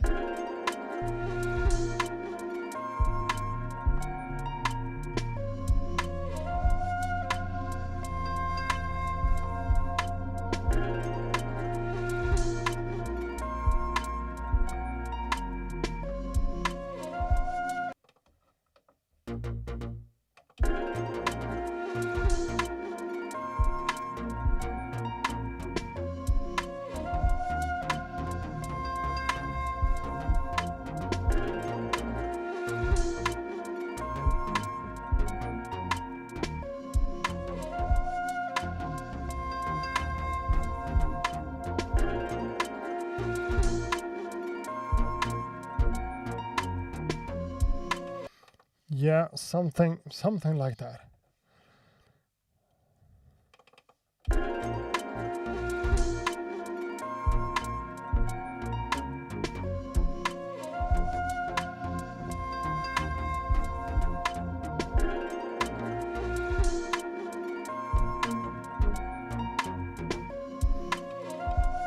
No, but like...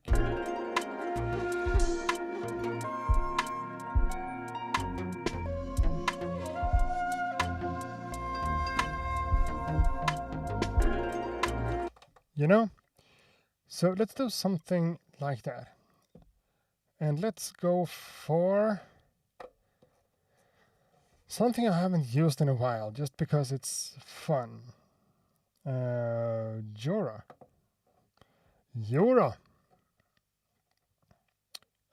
ARP bass.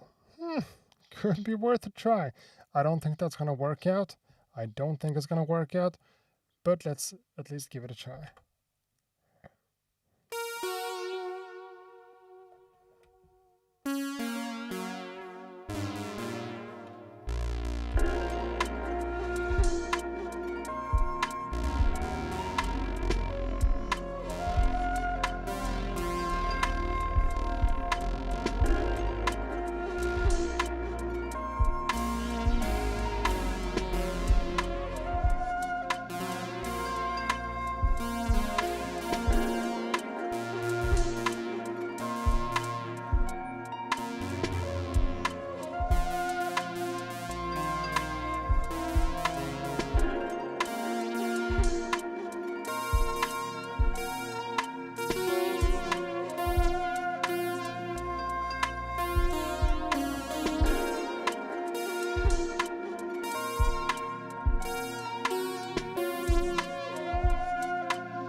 bass, arp.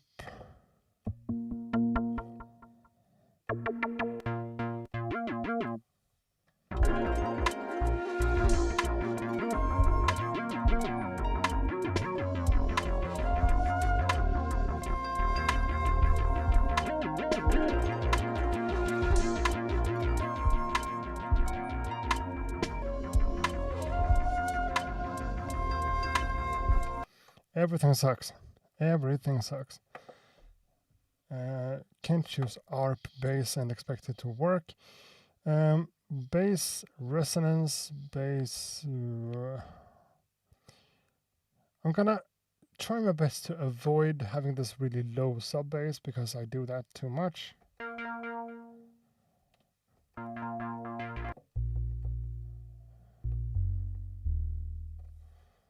That sounds more right.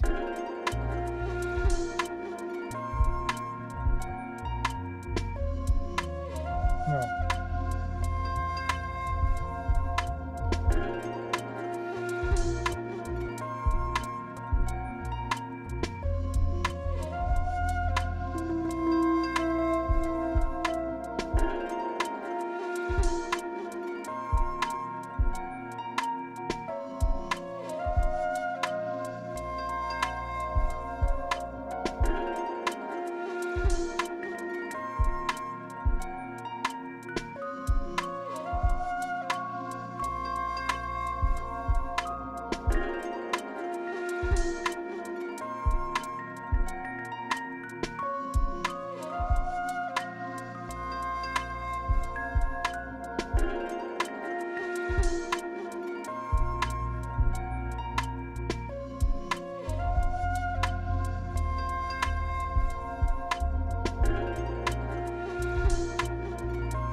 I'm not sure I want to commit to this bass sound, but I think I have an idea.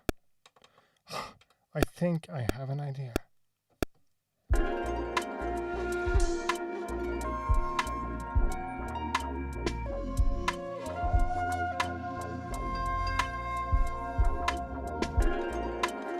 Jumping back and forth in the octaves like that could be a cool thing. Let's see what happens if we take the drums out.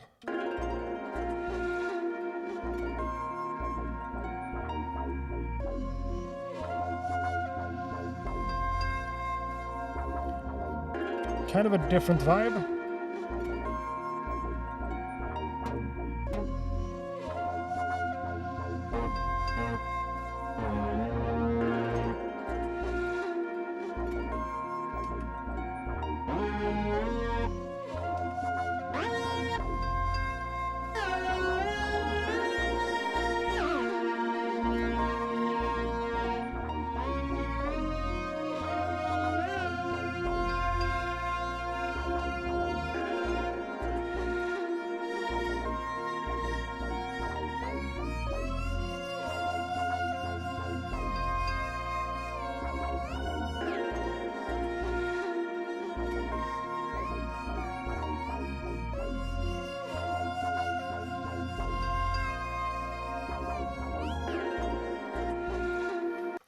What are you saying? That music does not need a bass at all. And if a cello or a bass violin. No, we need a bass of some reason, of some kind. I mean, I want to take this into a place where I could filter my sample even more. Okay, the bassline idea here is not the strongest. I agree. But I think he's overdoing it. Am I?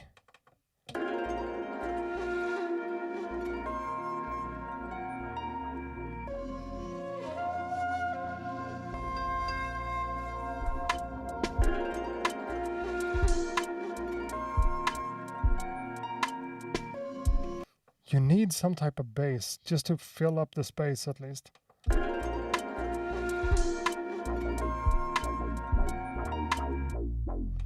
Okay, I'm overdoing it in terms of the bass sound, not the bass notes, I think.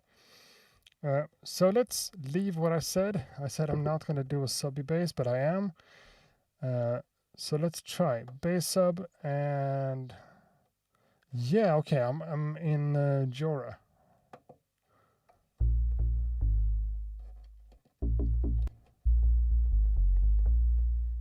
Simple bass line.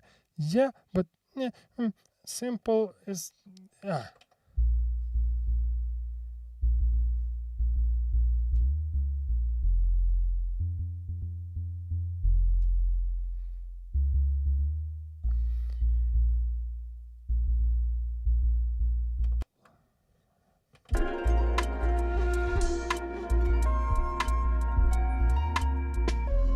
okay, maybe I got a little bit carried away.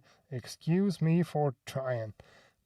I'm kidding. I'm kidding. That's a way of joking. But if we're looking at the notes here, sure, I'm doing this. Let's leave that. Let's just keep straight notes, but it's not a lot of different note values. So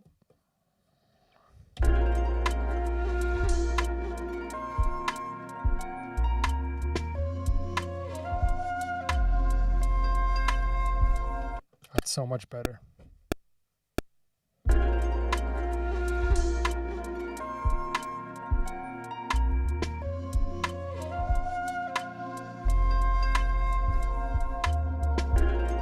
Okay, cool. I got it.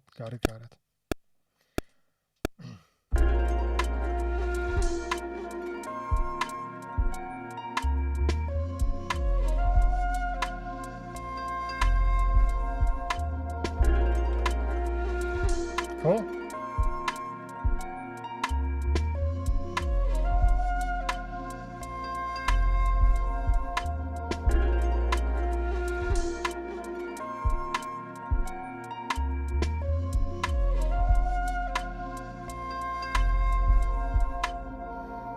You know, we're not doing too much here.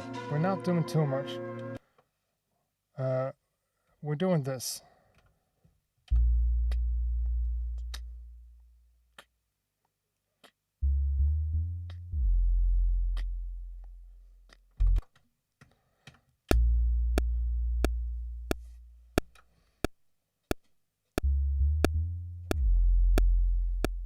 I like that switch.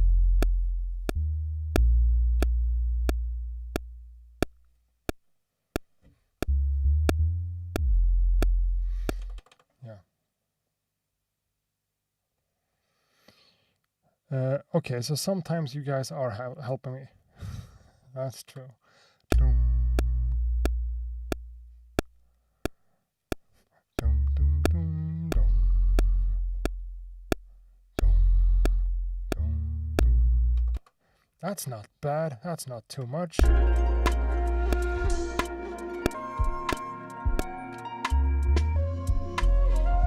Too loud, sure.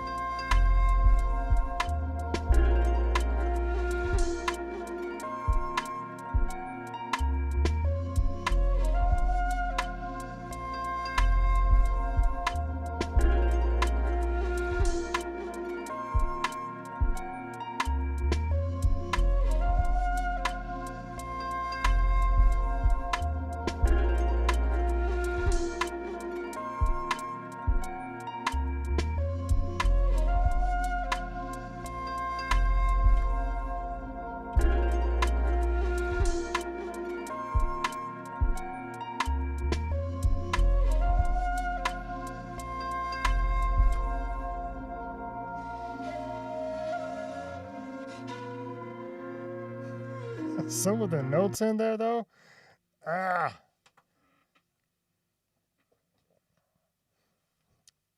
But still.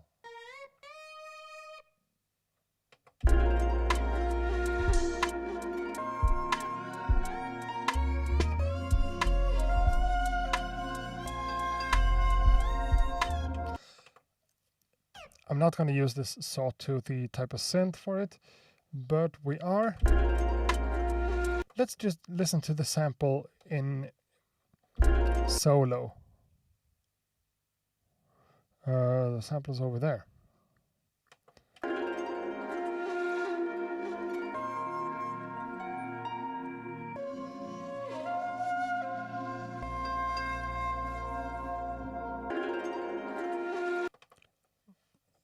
Someone said something about a cello, and I don't think that's necessarily the worst idea ever.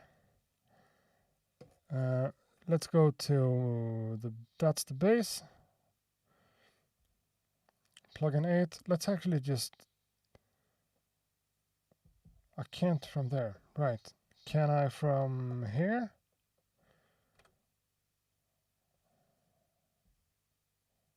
Plugin 8. Copy track, duplicate with... No. Can't find my way through this. I just wanted to name the track. Let's forget about that for now. Let's add another one. A plugin.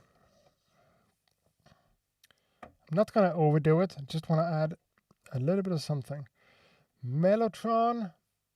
Almost what I'm thinking. Studio strings. Exactly what I'm thinking.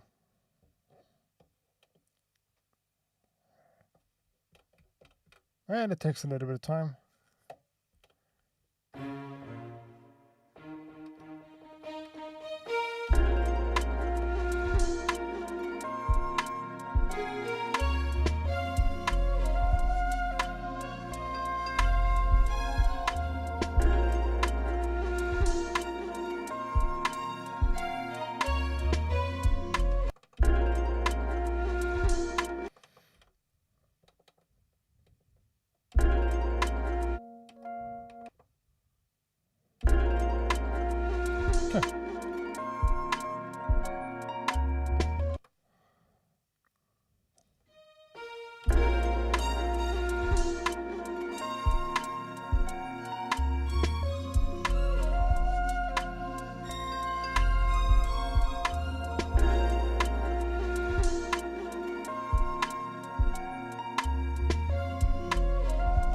We're not talking about adding this melody line, this pattern. Talking about just adding some sound.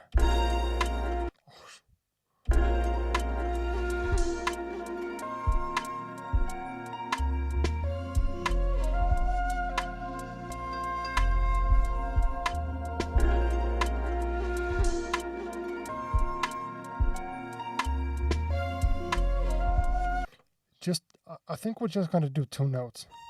Not even going to do...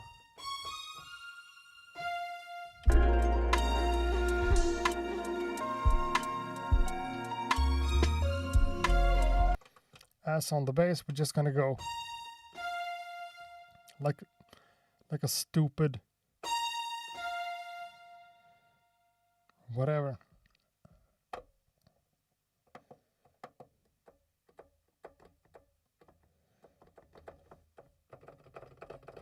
Come on.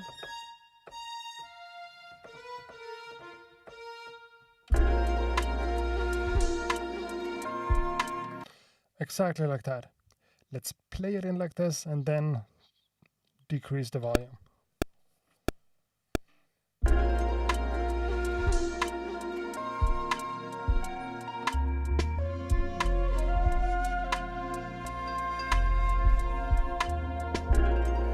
I think that helps with the weirdness of the pitch. Doesn't just make it, you know, better, it just emphasizes the right things.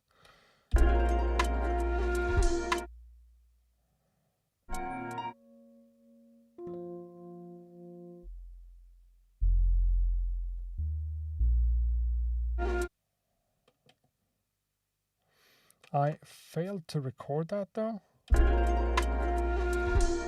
No. It's in there. Just need to find it.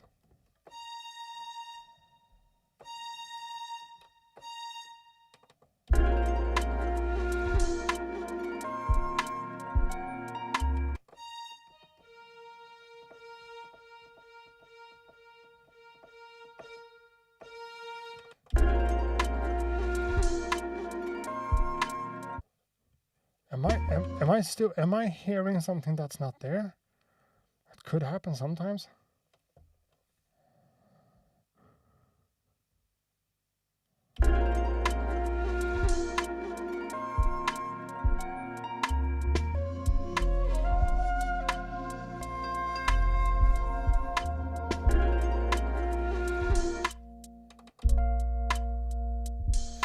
Whatever.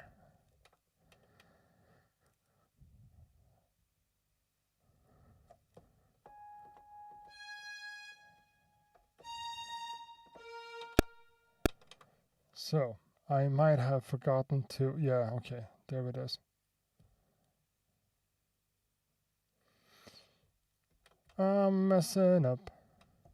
Da, da, da, da, da, da.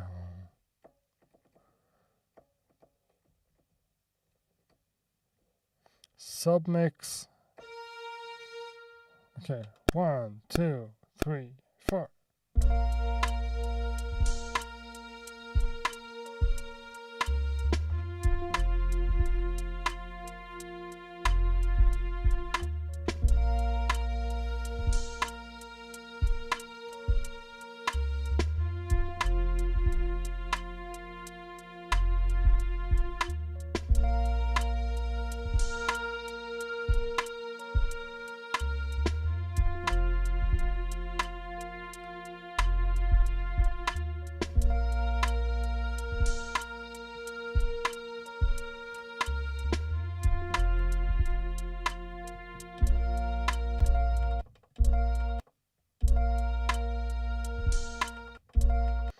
I am the one son. Hey, accurate. What's good, my bruh? It's all good. Working slowly and steadily on this little track of mine.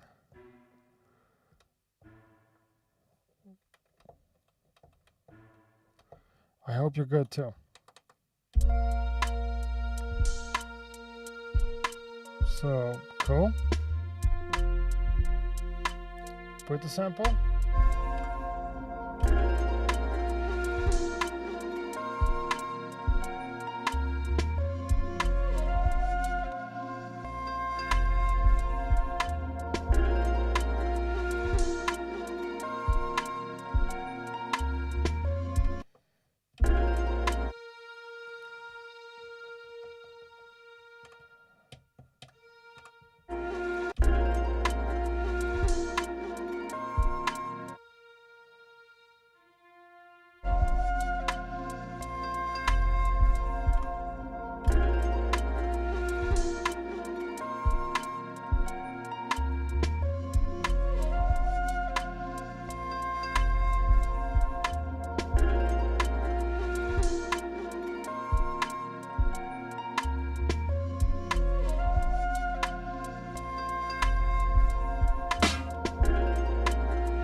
So we need to clean up the arrangement view here a little bit. These drums, I'm not gonna want them. These drums,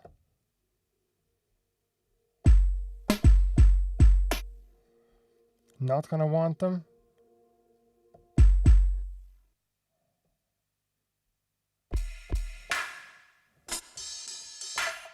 That one might want.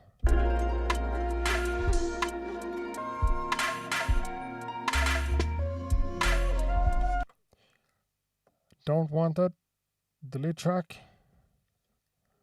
That's way cleaner.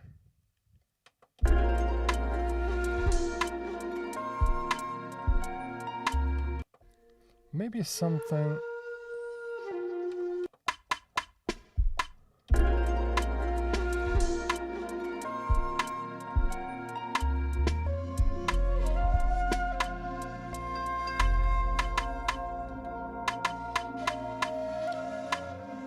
Let's take that one down and maybe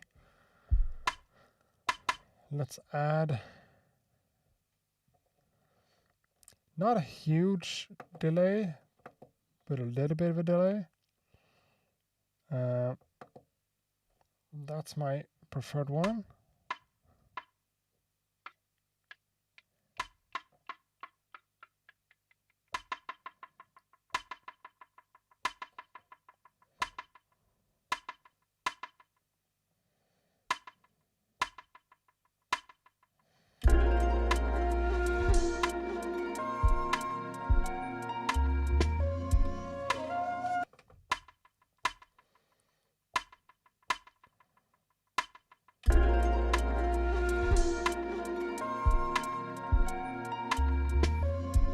Sure.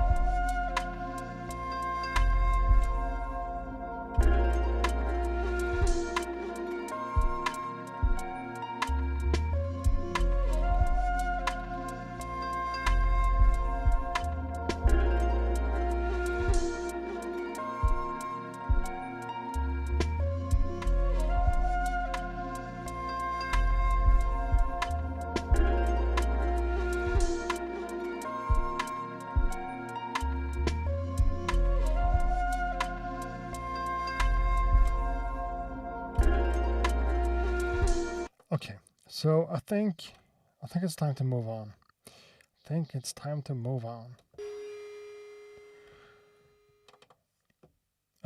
Let's do what I've always done since I got my hands on this. Double length. There we are.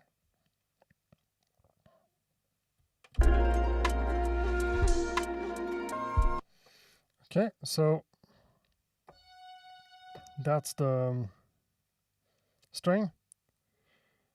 Let's keep that one for now, and over here,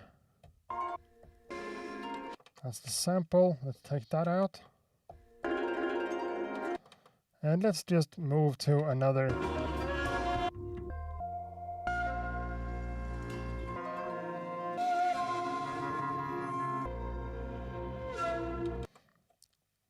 So the whole thing ends like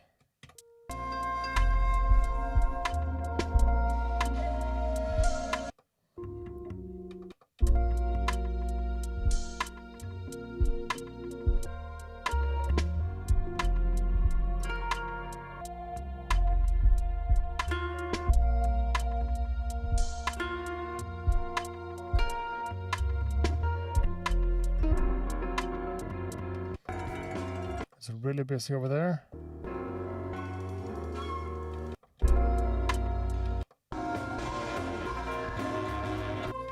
I know I'm gonna have to cut the road and the Rhodes piano and everything, but let's just get a feel for it.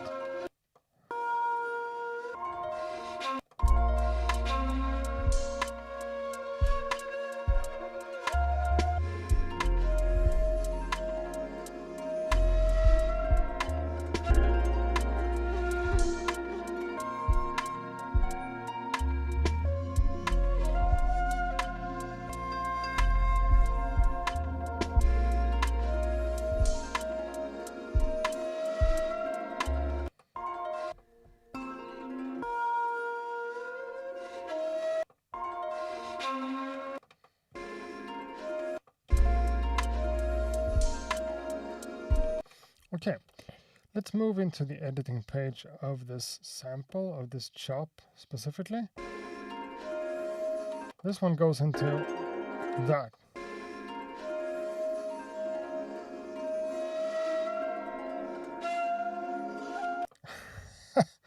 Let's just try to add this enormous tail on it.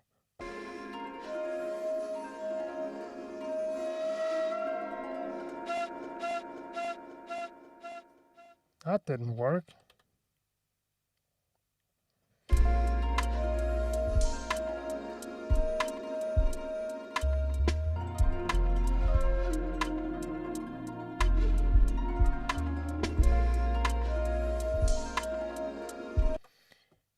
Yeah, I'm not sure about that big flute. Let's try to, and I don't think I'm using this, or am I?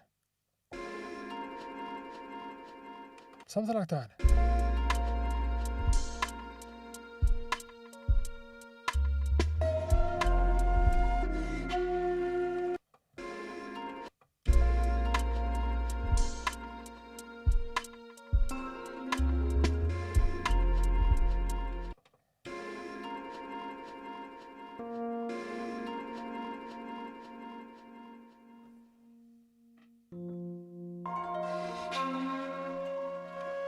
Okay, so we're doing weird small chops that becomes a big part. No.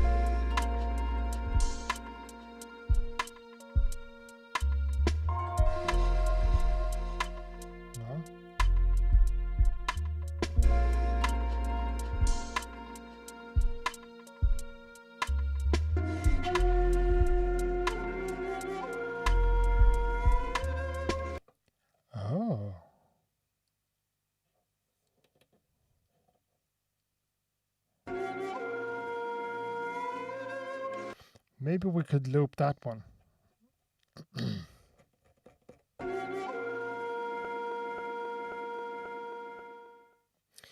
Need to...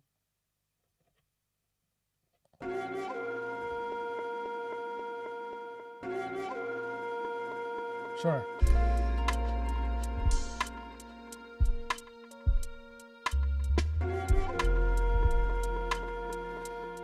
Okay.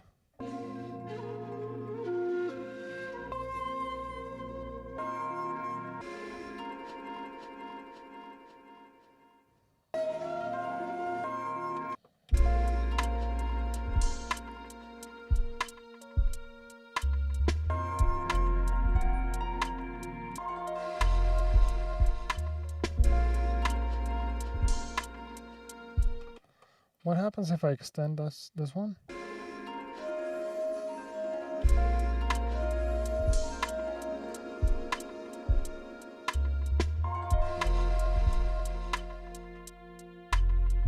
Or just go...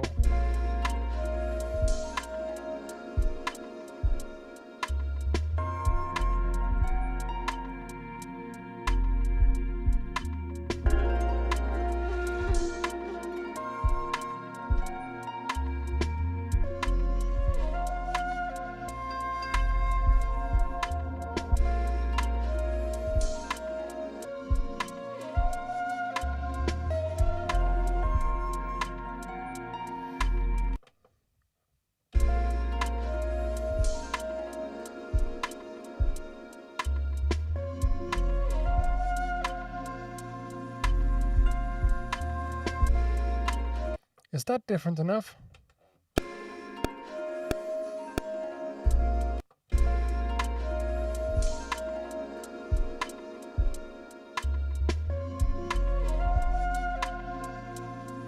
No, I don't think it is. That's a great start though. 2, 3, 4.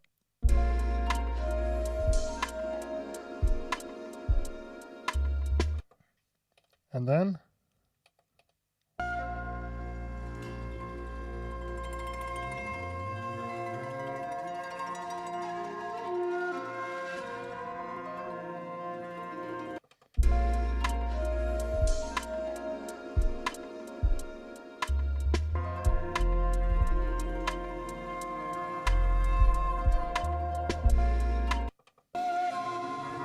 That's not bad. It's a bit much, but it's not bad.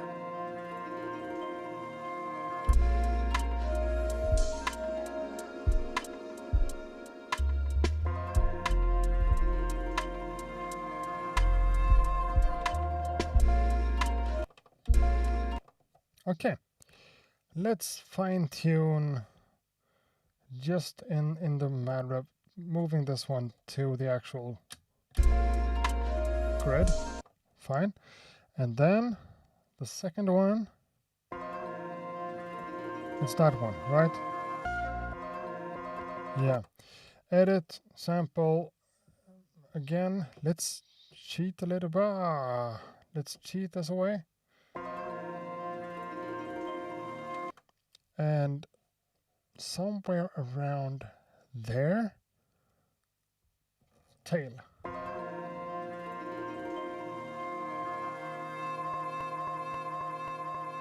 Even shorter.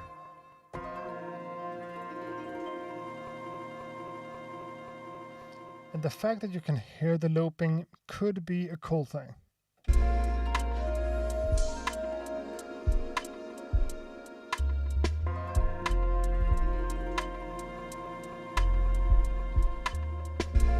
It could be, but it wasn't.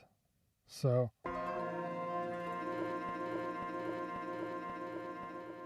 maybe it was at that time.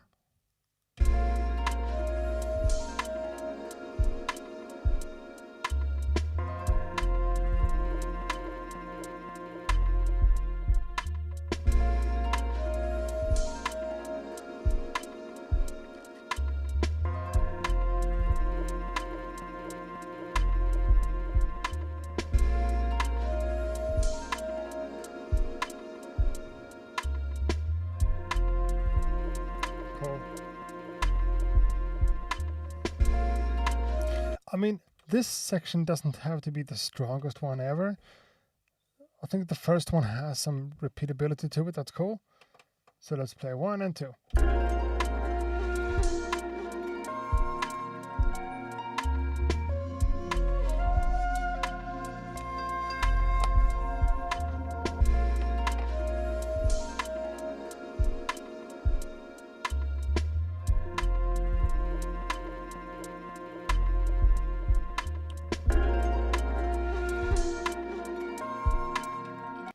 Yeah, well, that one could also need a little bit of an envelope. A little bit of a slower attack.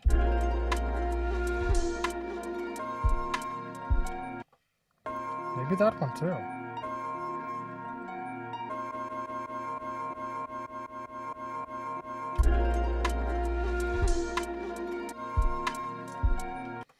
Sounded like sidechaining gone wrong.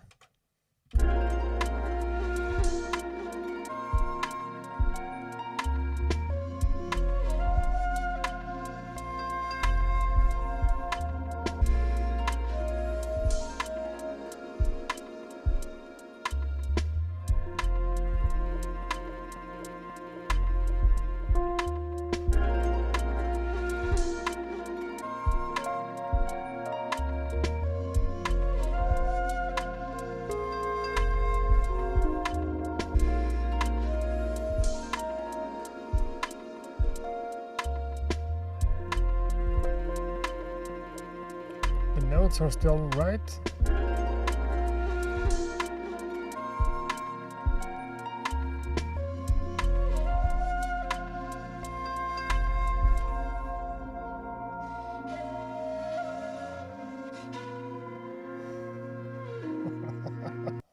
Some of these notes messes me up so bad. I know that it's Japanese and it's a different scale, and you've told me, and I know. And I think the way I've chopped it, it works, but as soon as you let one of them play out,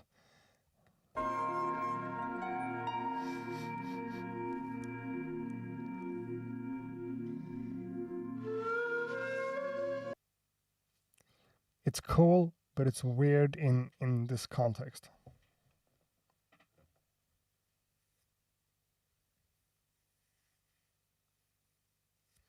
I don't know what more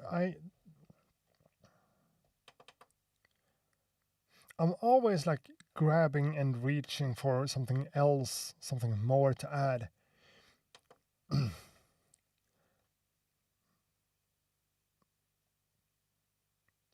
I went to the baseline like an hour ago more, and you told me that I went overboard and pretty much just did too much, overdid it. You were right. This is the better baseline by far. Now I'm struggling to think what more to add. Maybe I just should back off, you know?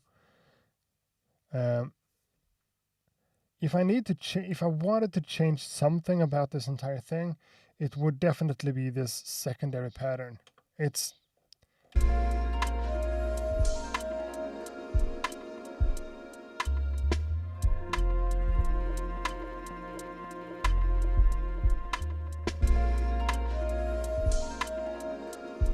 just not much.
Okay, so what I could do on the second pattern here, nothing much, but just add a few notes on the Rhodes piano that's already there. It's over on track 4.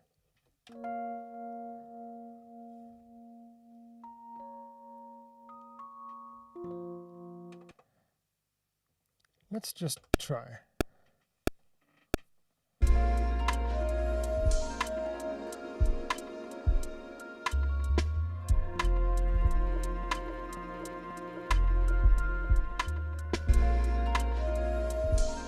Almost sounds too sad.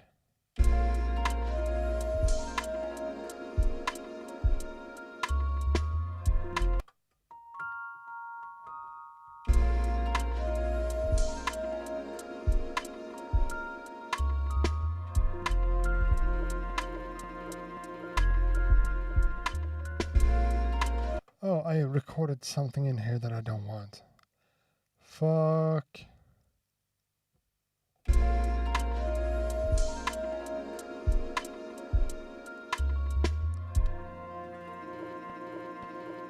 Yeah, I recorded everything. Delete.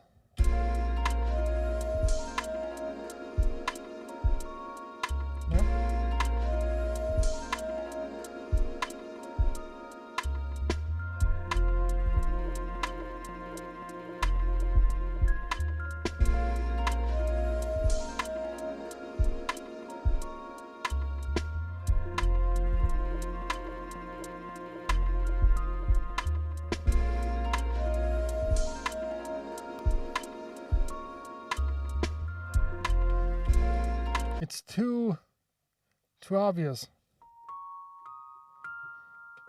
Just up the scale.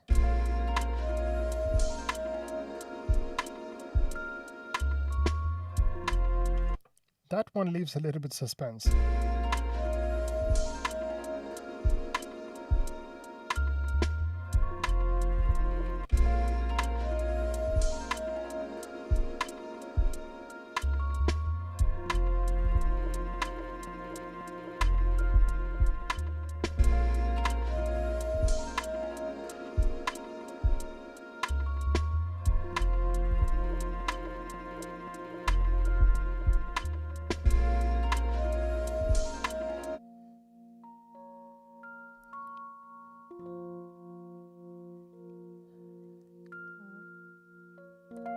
Impossible to hear it without the context. Let's just metronome.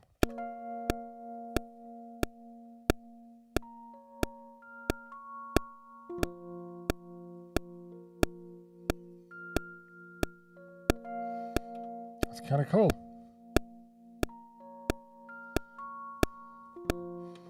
Maybe that one's a little bit loud, or those two. Automation, nudge it a little bit down.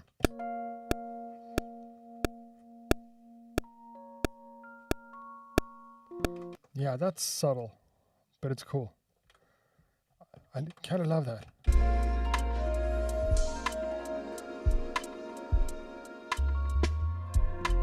Yeah.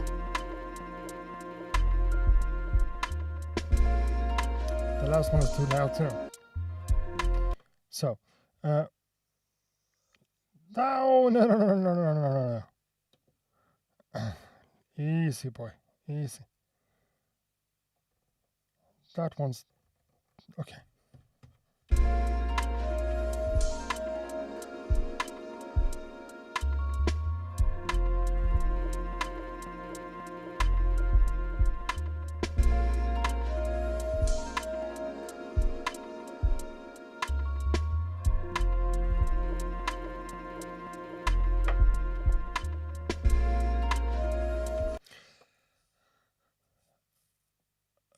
Okay, let's see what people are saying. I haven't read anything here in a while. I am the son. I am the one son. I think you sent me one of your beats for a beat review back in the day. So I'm doing beat reviews again. Send stuff my way to accuratebeatreview@gmail.com. Boom. you are saying some really nice stuff. Your skill set have become so refined over the years, man. It's the understated production, the subtle nuances, and attention to details that creates your unique flavor profile. Teach on, my guy. Thanks. I think this session is a perfect example of the opposite of that, because I was on kind of a wrong path, making a baseline that was way too busy. People in the chat room helped me out, and now it's way cooler. And every single beat doesn't have to be in your face, punchy, super aggressive, whatever. Sometimes something like this is cool too. Subtle. Thanks for the nice words. I personally have the MPC. Okay, someone replies. Okay, here's a question. Which MPC would you recommend for a beginner? I'm eyeing the MPC 1, but Machine MK3 looks great too. Yeah, that was a while ago. I'm not even sure you're still here. If you are, my overall recommendation is actually this, MPC Key 37, since you've got the pads and the keys and everything. The old MPC-1 is problematic these days since it doesn't have Wi-Fi.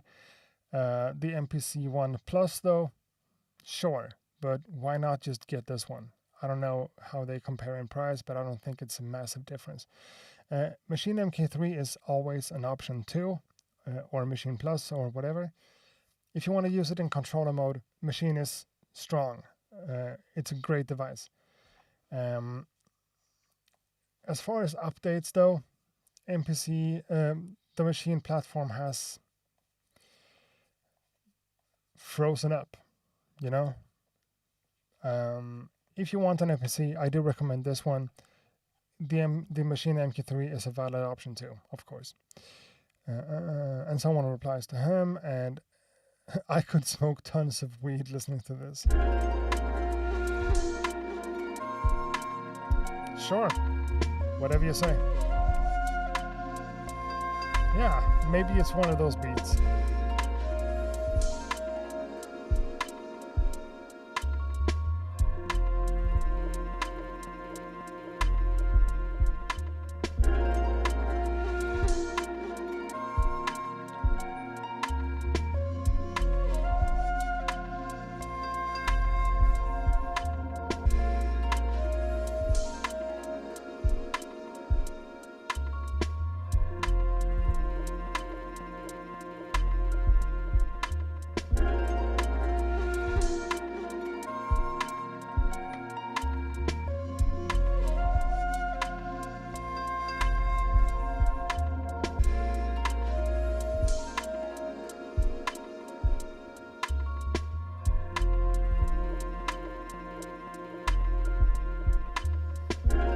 Yeah, those extra notes on the chords, those extra notes on the Rhodes piano.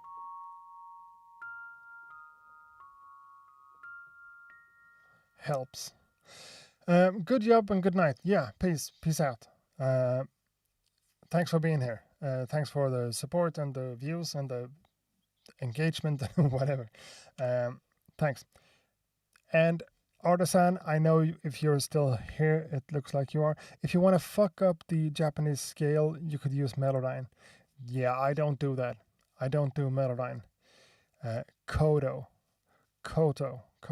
That's a scale, right? That's this Japanese scale that I'm probably trying to squeeze into something else. Looking up what that is and how it works could be cool and maybe done after the fact, because I don't think I have it in here. It's not.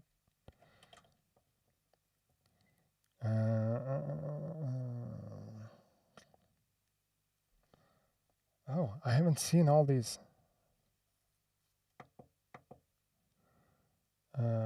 Chords, progression, custom. Yeah, I guess I would have to use a custom note set. Whatever. Let's not dive deeper into that. I'm pretty happy with where I am. But yeah, Artisan, if you're still here, no, I haven't saved the project. I haven't.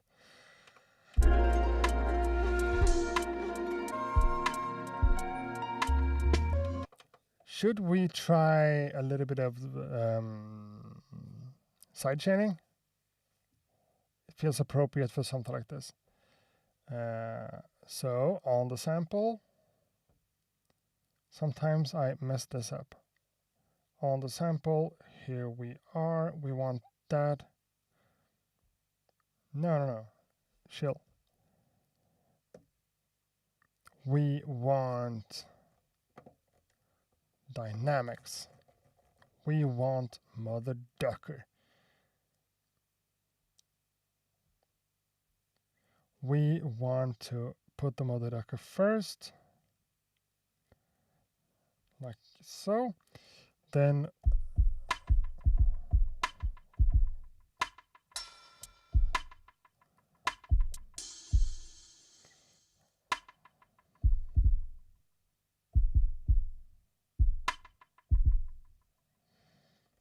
dynamics, Mother Ducker input.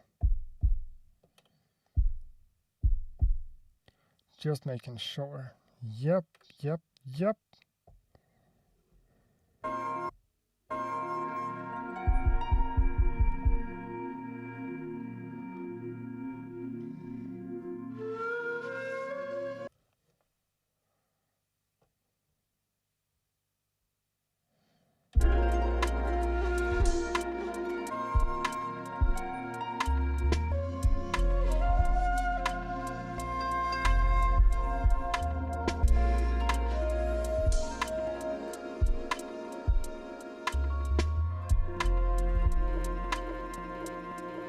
Oh, sorry. Kodo is an instrument, a sort of 3-string guitar played with a large triangular plectrum.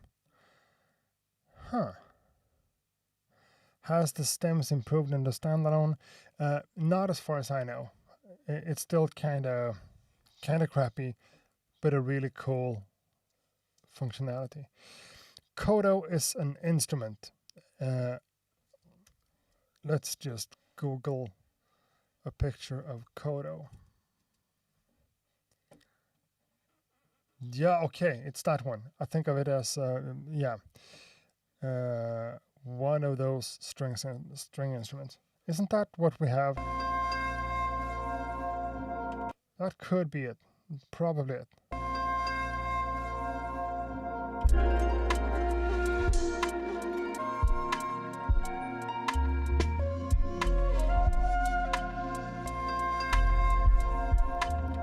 That amount of sidechaining works for this. Let's see if I can increase the release.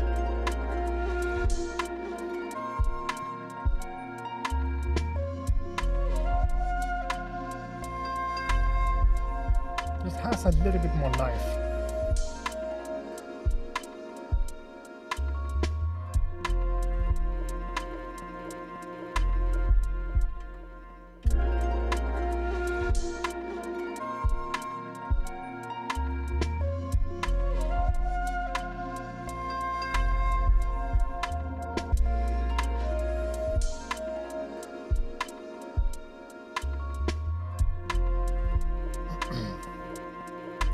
Is there a chance that I have a Kodo in contact? It's not impossible. Kodo, Native Instruments contact, just to see if it exists.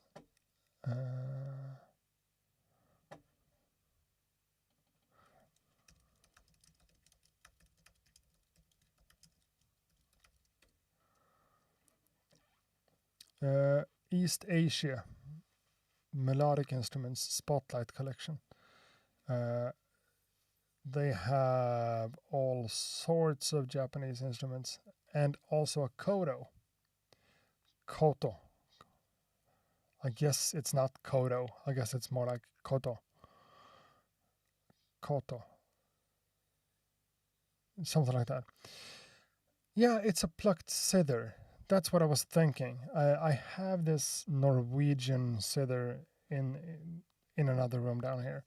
Planning to make a video on it, just see if I can use it for anything. But this is a Japanese version of it.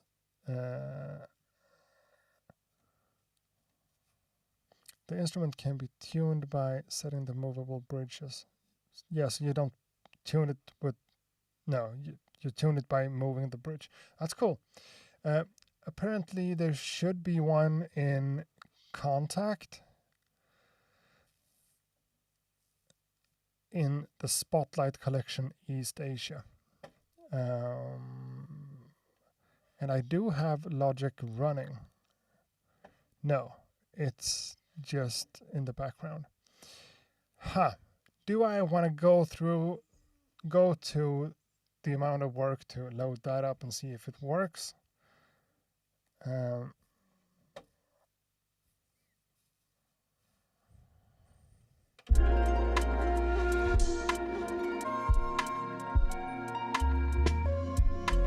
Southeast is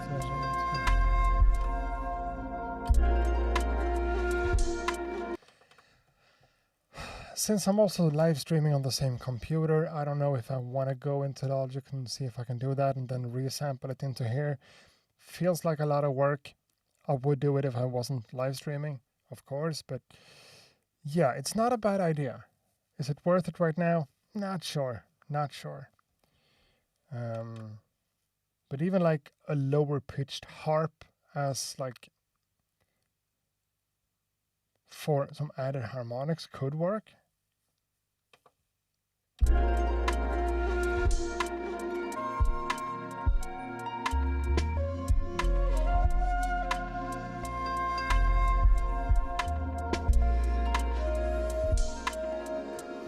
Let's try what I did in my last live stream too, just because I can, and it's not that much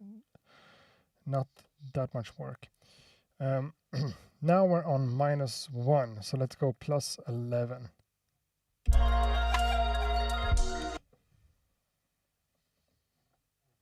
-1 + 12 equals -11, right?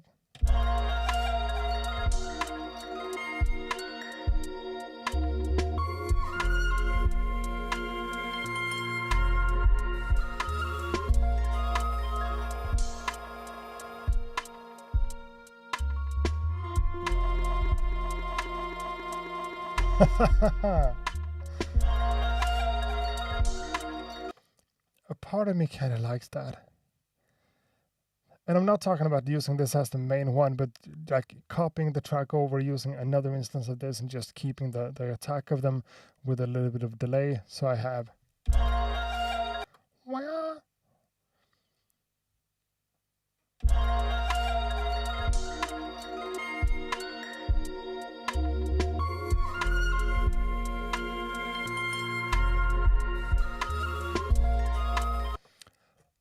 could be cool.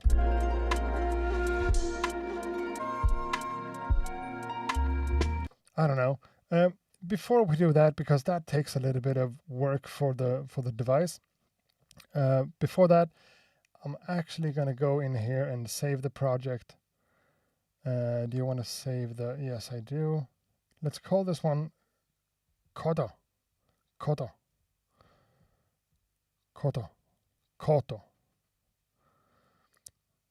I'm not even going to try to pretend that I know, but someone said that latter pronunciation is correct when I switched from Koto to Koto. I don't know. So we're saving the project and it reboots. It's a beta, it's a beta version of the MPC3, so it behaves a little bit weirdly, but it's still here. It's not here. Load, place, internal,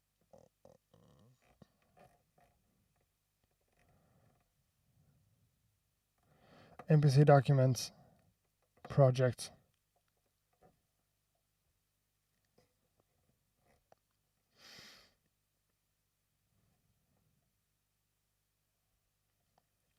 Kota. Yeah, okay, yeah, it's correct. Coming from a guy with a Japanese name. You're always here, and I appreciate it so much. 3 different Japanese symbols, letters in your name, and I still don't know. Tell me one more time how to pronounce it, and I'm gonna write it down, because you deserve to be mentioned by your name instead of me saying, "Oh, those Japanese letters." Feels disrespectful somehow. So please, how do I pronounce that username of yours? What is it?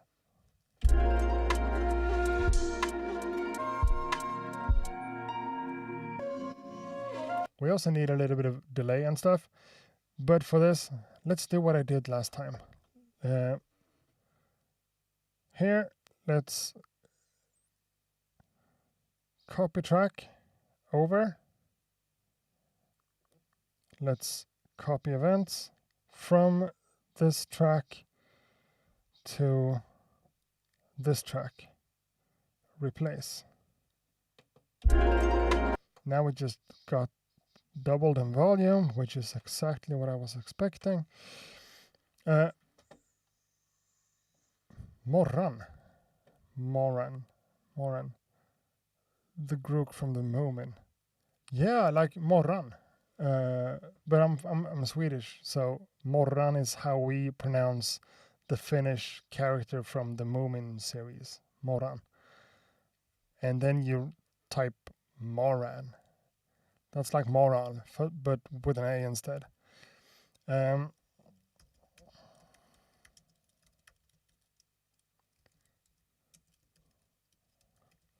Moran. Yeah, it's an O in Swedish, according to you. So that's moron. I'm gonna call you Moran. Not moron. Moran. Is that cool? So, whatever. We were going into this, and we were 1, 2, 3, 4, 5, 6, 7, 8, 9, 10, 11, 12. Semitones up. That's actually really cool. So let's move in here and let's adjust the endpoint. Let's add a tail.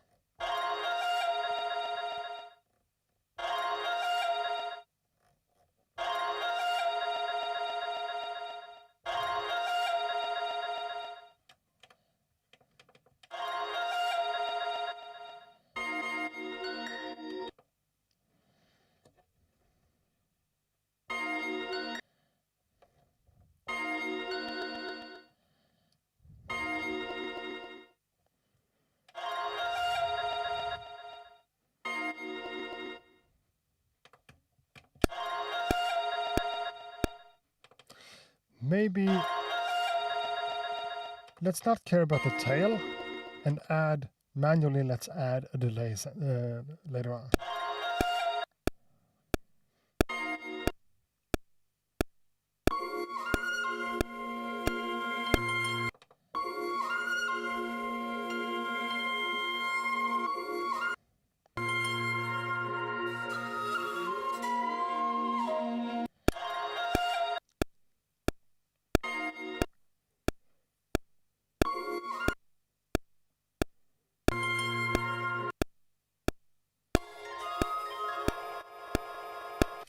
So let's focus on the first 4 bars and see if this could actually work out. So on the track itself, in this case, I'm not sure that I want any of these. Maybe the EQ, maybe not the compressor, maybe not the mother ducker, but maybe an analog synced delay. Analog synced? No. That's not what I'm going for. Come on. Delay analog. Yeah, that's what it is. Delay analog sync. In quarter notes? For sure. Quarter notes.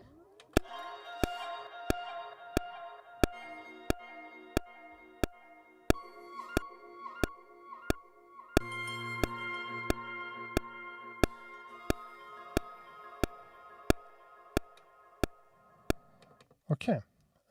Maybe.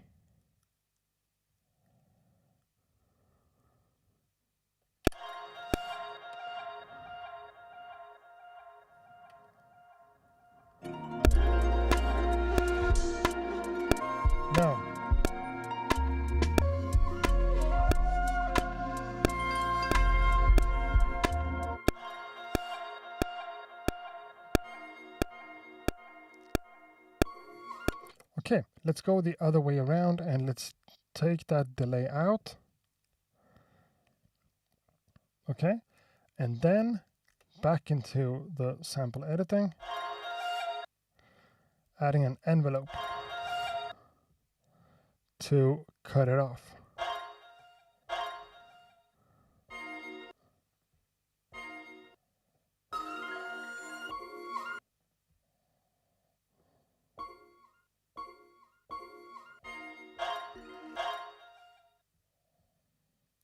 I'm not sure this is going to work out, but I think it's worth a try, you know?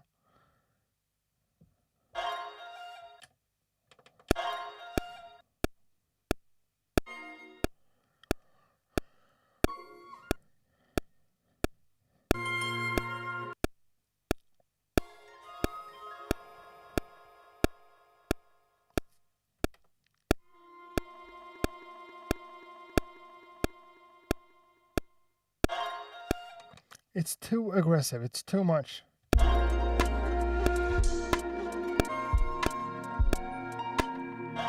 What was I liking about this? Let's try to remind myself.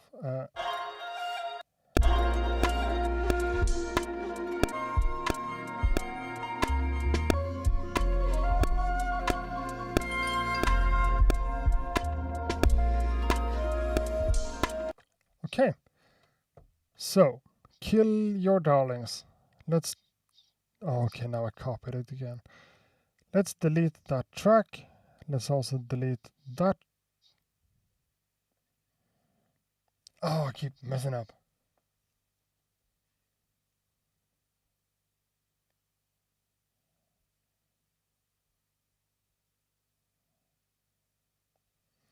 That's right. Yeah, this whole pitched up thing just doesn't work. Let's just leave it. Let's forget about that idea like it never existed. And why do I feel like I want to add more? I just need to step back. I've said that for 2 hours now. This is so much more relaxed and easier to listen to.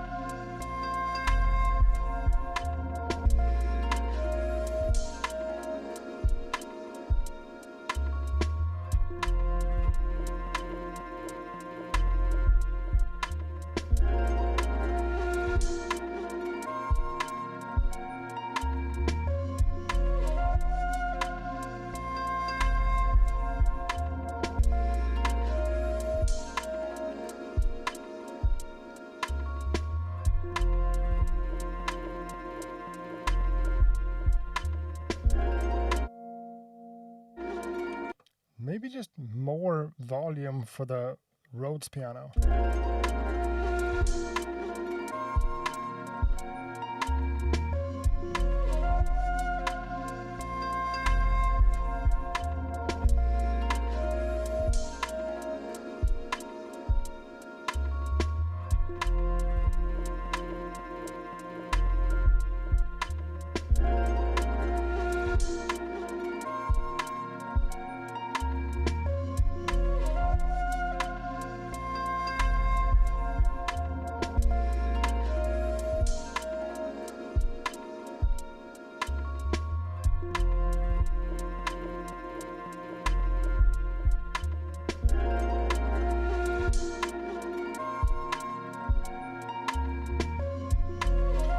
A part of me wants to nudge the tempo just 3 BPM down.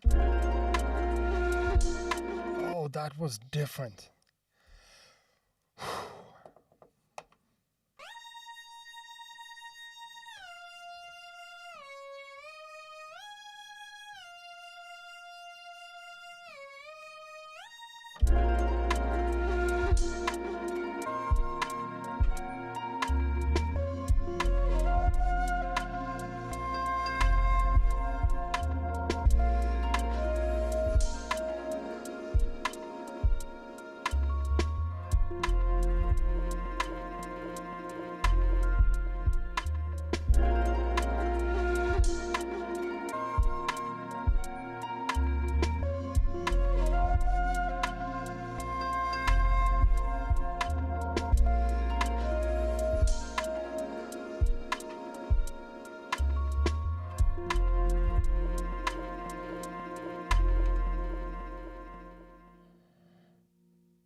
It's not bad.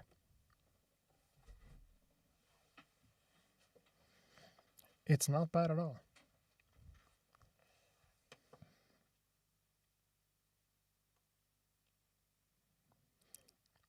'87 works better than 90 in my book. I am the one son says absolute chill out vibe. It's just enough. Yeah, I think I agree. And Moran says minimalism requires a stoic mind. Yeah, and I've thought about doing like a video or a live stream and just aim for absolute minimalism. Like not using, I don't know, drums. No, but not using a hi-hat, not going crazy like I'm always doing with like Rhodes pianos and bass lines and whatever. Just keeping it straight up, as simple as I kind of dare to. Drums, sample, boom. That's it. This sounds minimalistic. It's not a lot of stuff going on, but there is. The sample, the Rhodes piano, the bass line, two different. Yeah, it's not that much, but and also the string for just. Is that still in there? That's the bass. Yeah, there's still strings in there. Maybe we want to increase those. I'm pretty sure we don't want that, but let's just try.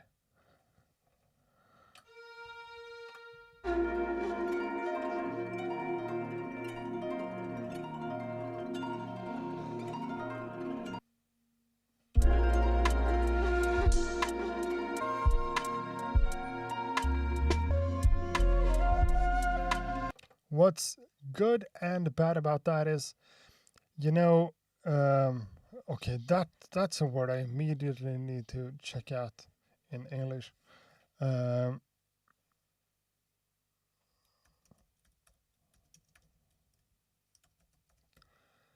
It's called bagpipe. Okay, it's called bagpipe in Swedish, word by word. If you hear bagpipe music, there's always like a bunch of harmonics going on and always notes super extended in the background, creating like the base of it all. So doing too much of that string here gives me a bagpipey kind of vibe. Let's increase it. I mean, this is what I'm talking about.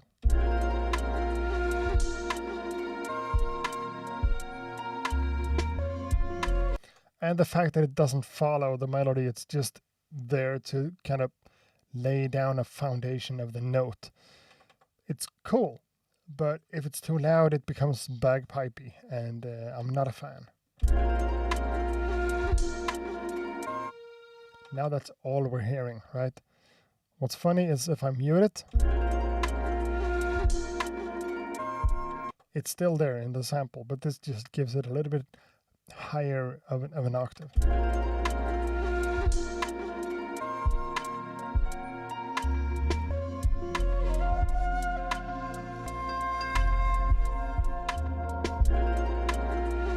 That loop works.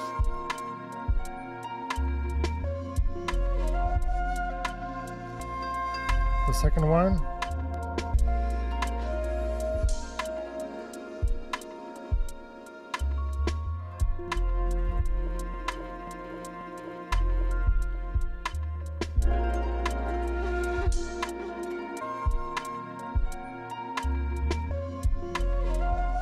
No, increasing it in volume is not the move, I know. But now it's that low.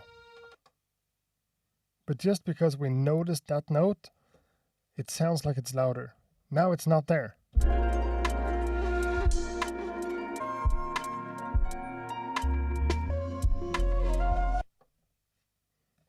But in the sample, it is. I think we're done. It's 12:40. You know, we always do a time like that in Sweden. So like 20 to 1 a.m.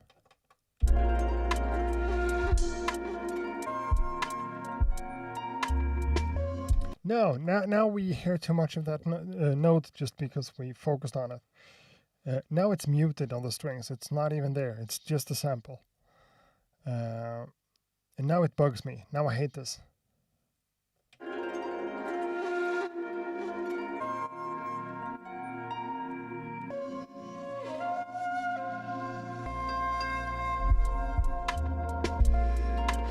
Yeah, I am the one son. You do have a point there. The crazy part about the track is that... Okay. The crazy part about the track is how a rap would fit. You just need the right lyricist. Really nice. And he took it out. He took it away. Okay. Deleted the comment, but I still read it. Yeah, if I had a rapper for this... many of the beats I make these days are not... I mean, I never think about rappers. I just make music for the music in itself. But this could work with a rapper. Sure. Earlier in the stream when we name dropped a few beat makers and producers, someone mentioned Ant, and we mentioned Rhymesayers a few times over. So someone from Rhymesayers, maybe Slug, maybe Brother Ali, maybe not like A$AP Rock or someone of the more dirty guys, someone of the more like, you know, dirty music, like grungy kind of stuff. No. But someone like Brother Ali with his type of voice and some storytelling kind of stuff. It's maybe a bit too simple for him, but atmosphere. Slug. And I'm noticing that I could put more work into the drums to make them more, not aggressive, but more grungy, and make them feel more beat makey, if you know what I'm saying. More like hip hop. Not going crazy with like Premiere types of compressed and saturated drums, but I also kind of like it, this, you know, a little bit with the left hand, a little bit not as emphasized.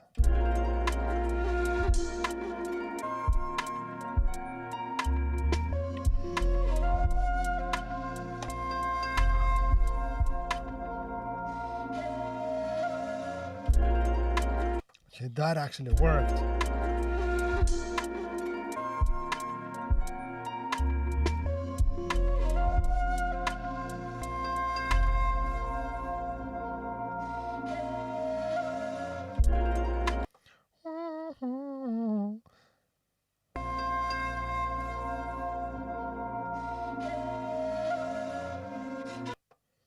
Yassine Bey. Yeah, that's a good idea.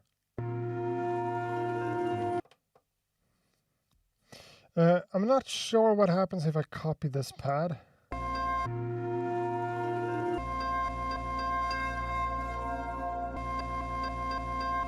Okay, cool. Edit, samples.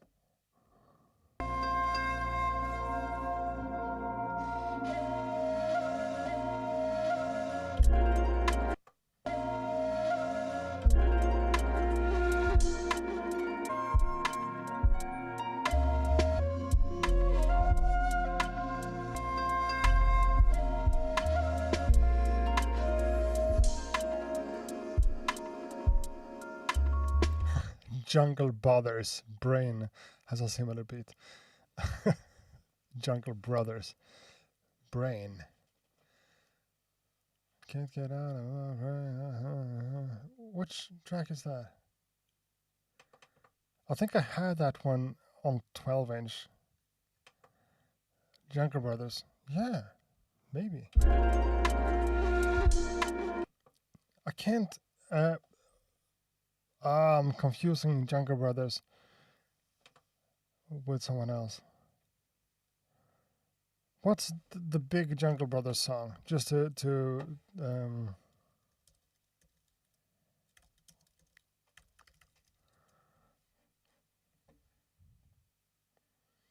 what you waiting for? I'll house you, brain. I don't want to play the track because I'm gonna get a copyright claim. Straight Out the Jungle. Yeah. I know who they are. I'm just, you know.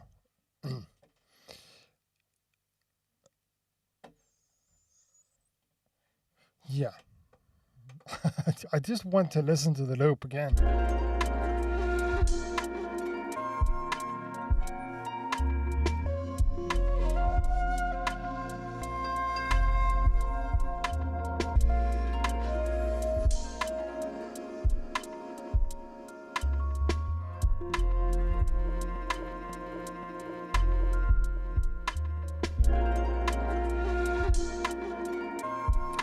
So the volume of the sample is a little bit iffy.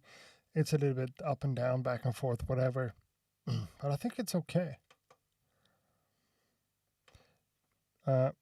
So yeah, we are really slowing down on the stream. I'm just, you know, I think I'm done. The energy, the creative energy is totally gone.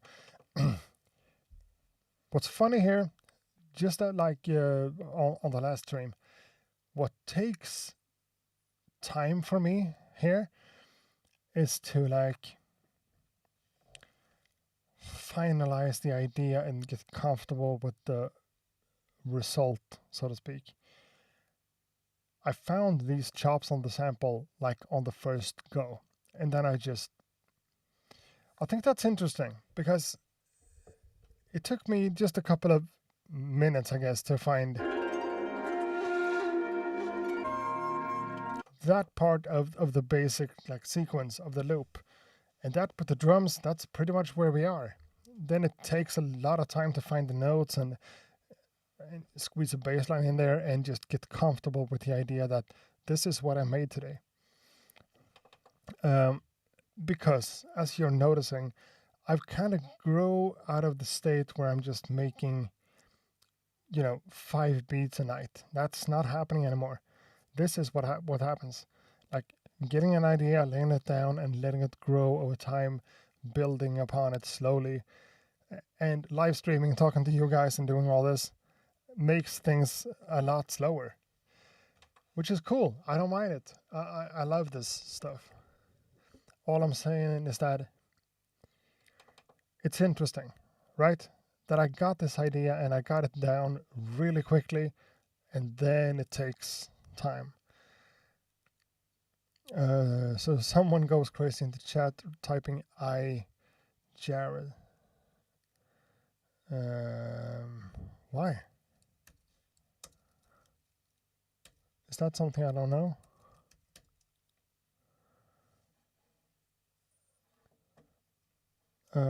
Jarred.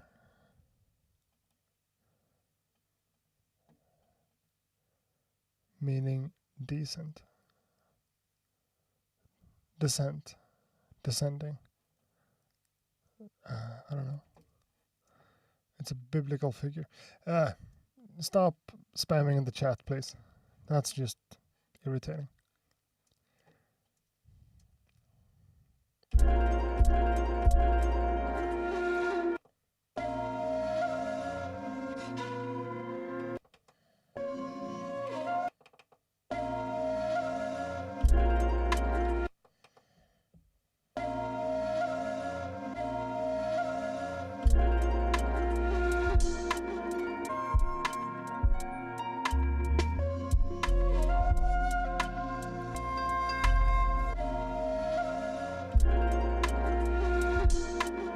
So that's an alternative version of the loop, ending with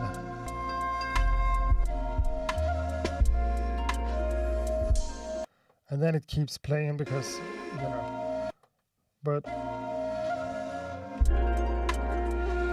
So what I'm trying to say here is that I'm gonna go to bed. I'm gonna sleep a good night, sleep a good night's sleep, and maybe watching parts of this back tomorrow, and also finishing the video I did with Al.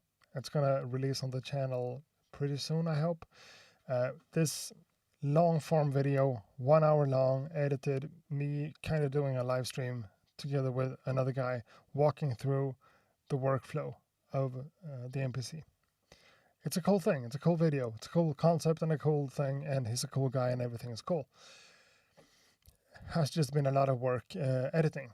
So finalizing that tomorrow, checking with him if that one's okay, and then I'm filming some stuff. Making some music with the synth drum Deluge. Kind of just love that piece of kit. Maybe for the next live stream, we're not going to use the MPC. We're using the Deluge instead. Maybe together with something else, because having the Deluge here, it's like this big. So having something else could be cool. The Deluge is definitely something. Say what up to Bo Beats and yes, dope beats for me. Yeah.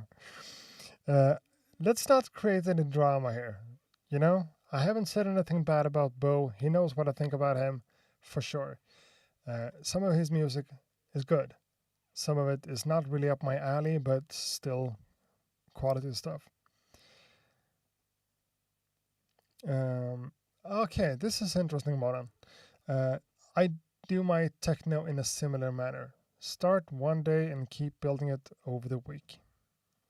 That's not what we're doing here, but it's still the same thing. Like, boom, getting the inspiration, the creativity, and just push, doing it quickly, and then polishing and whatever.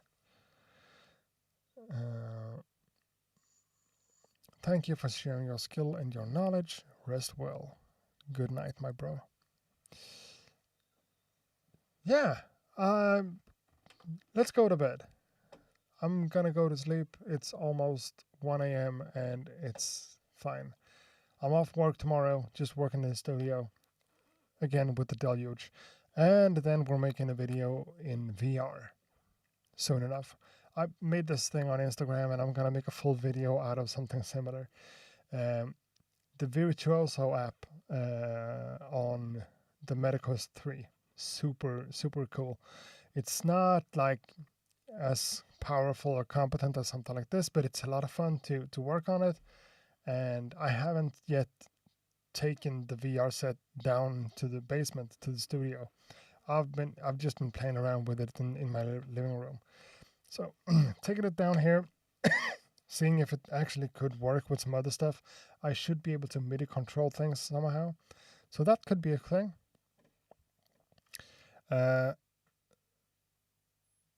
Moldilocks, thank you. Haven't caught you in the stream in a while. Glad you're all healed up.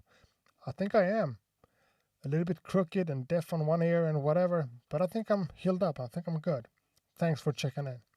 I appreciate that. Menu. Save. Not like that. No. Save project. So, thanks a lot for being here, everyone.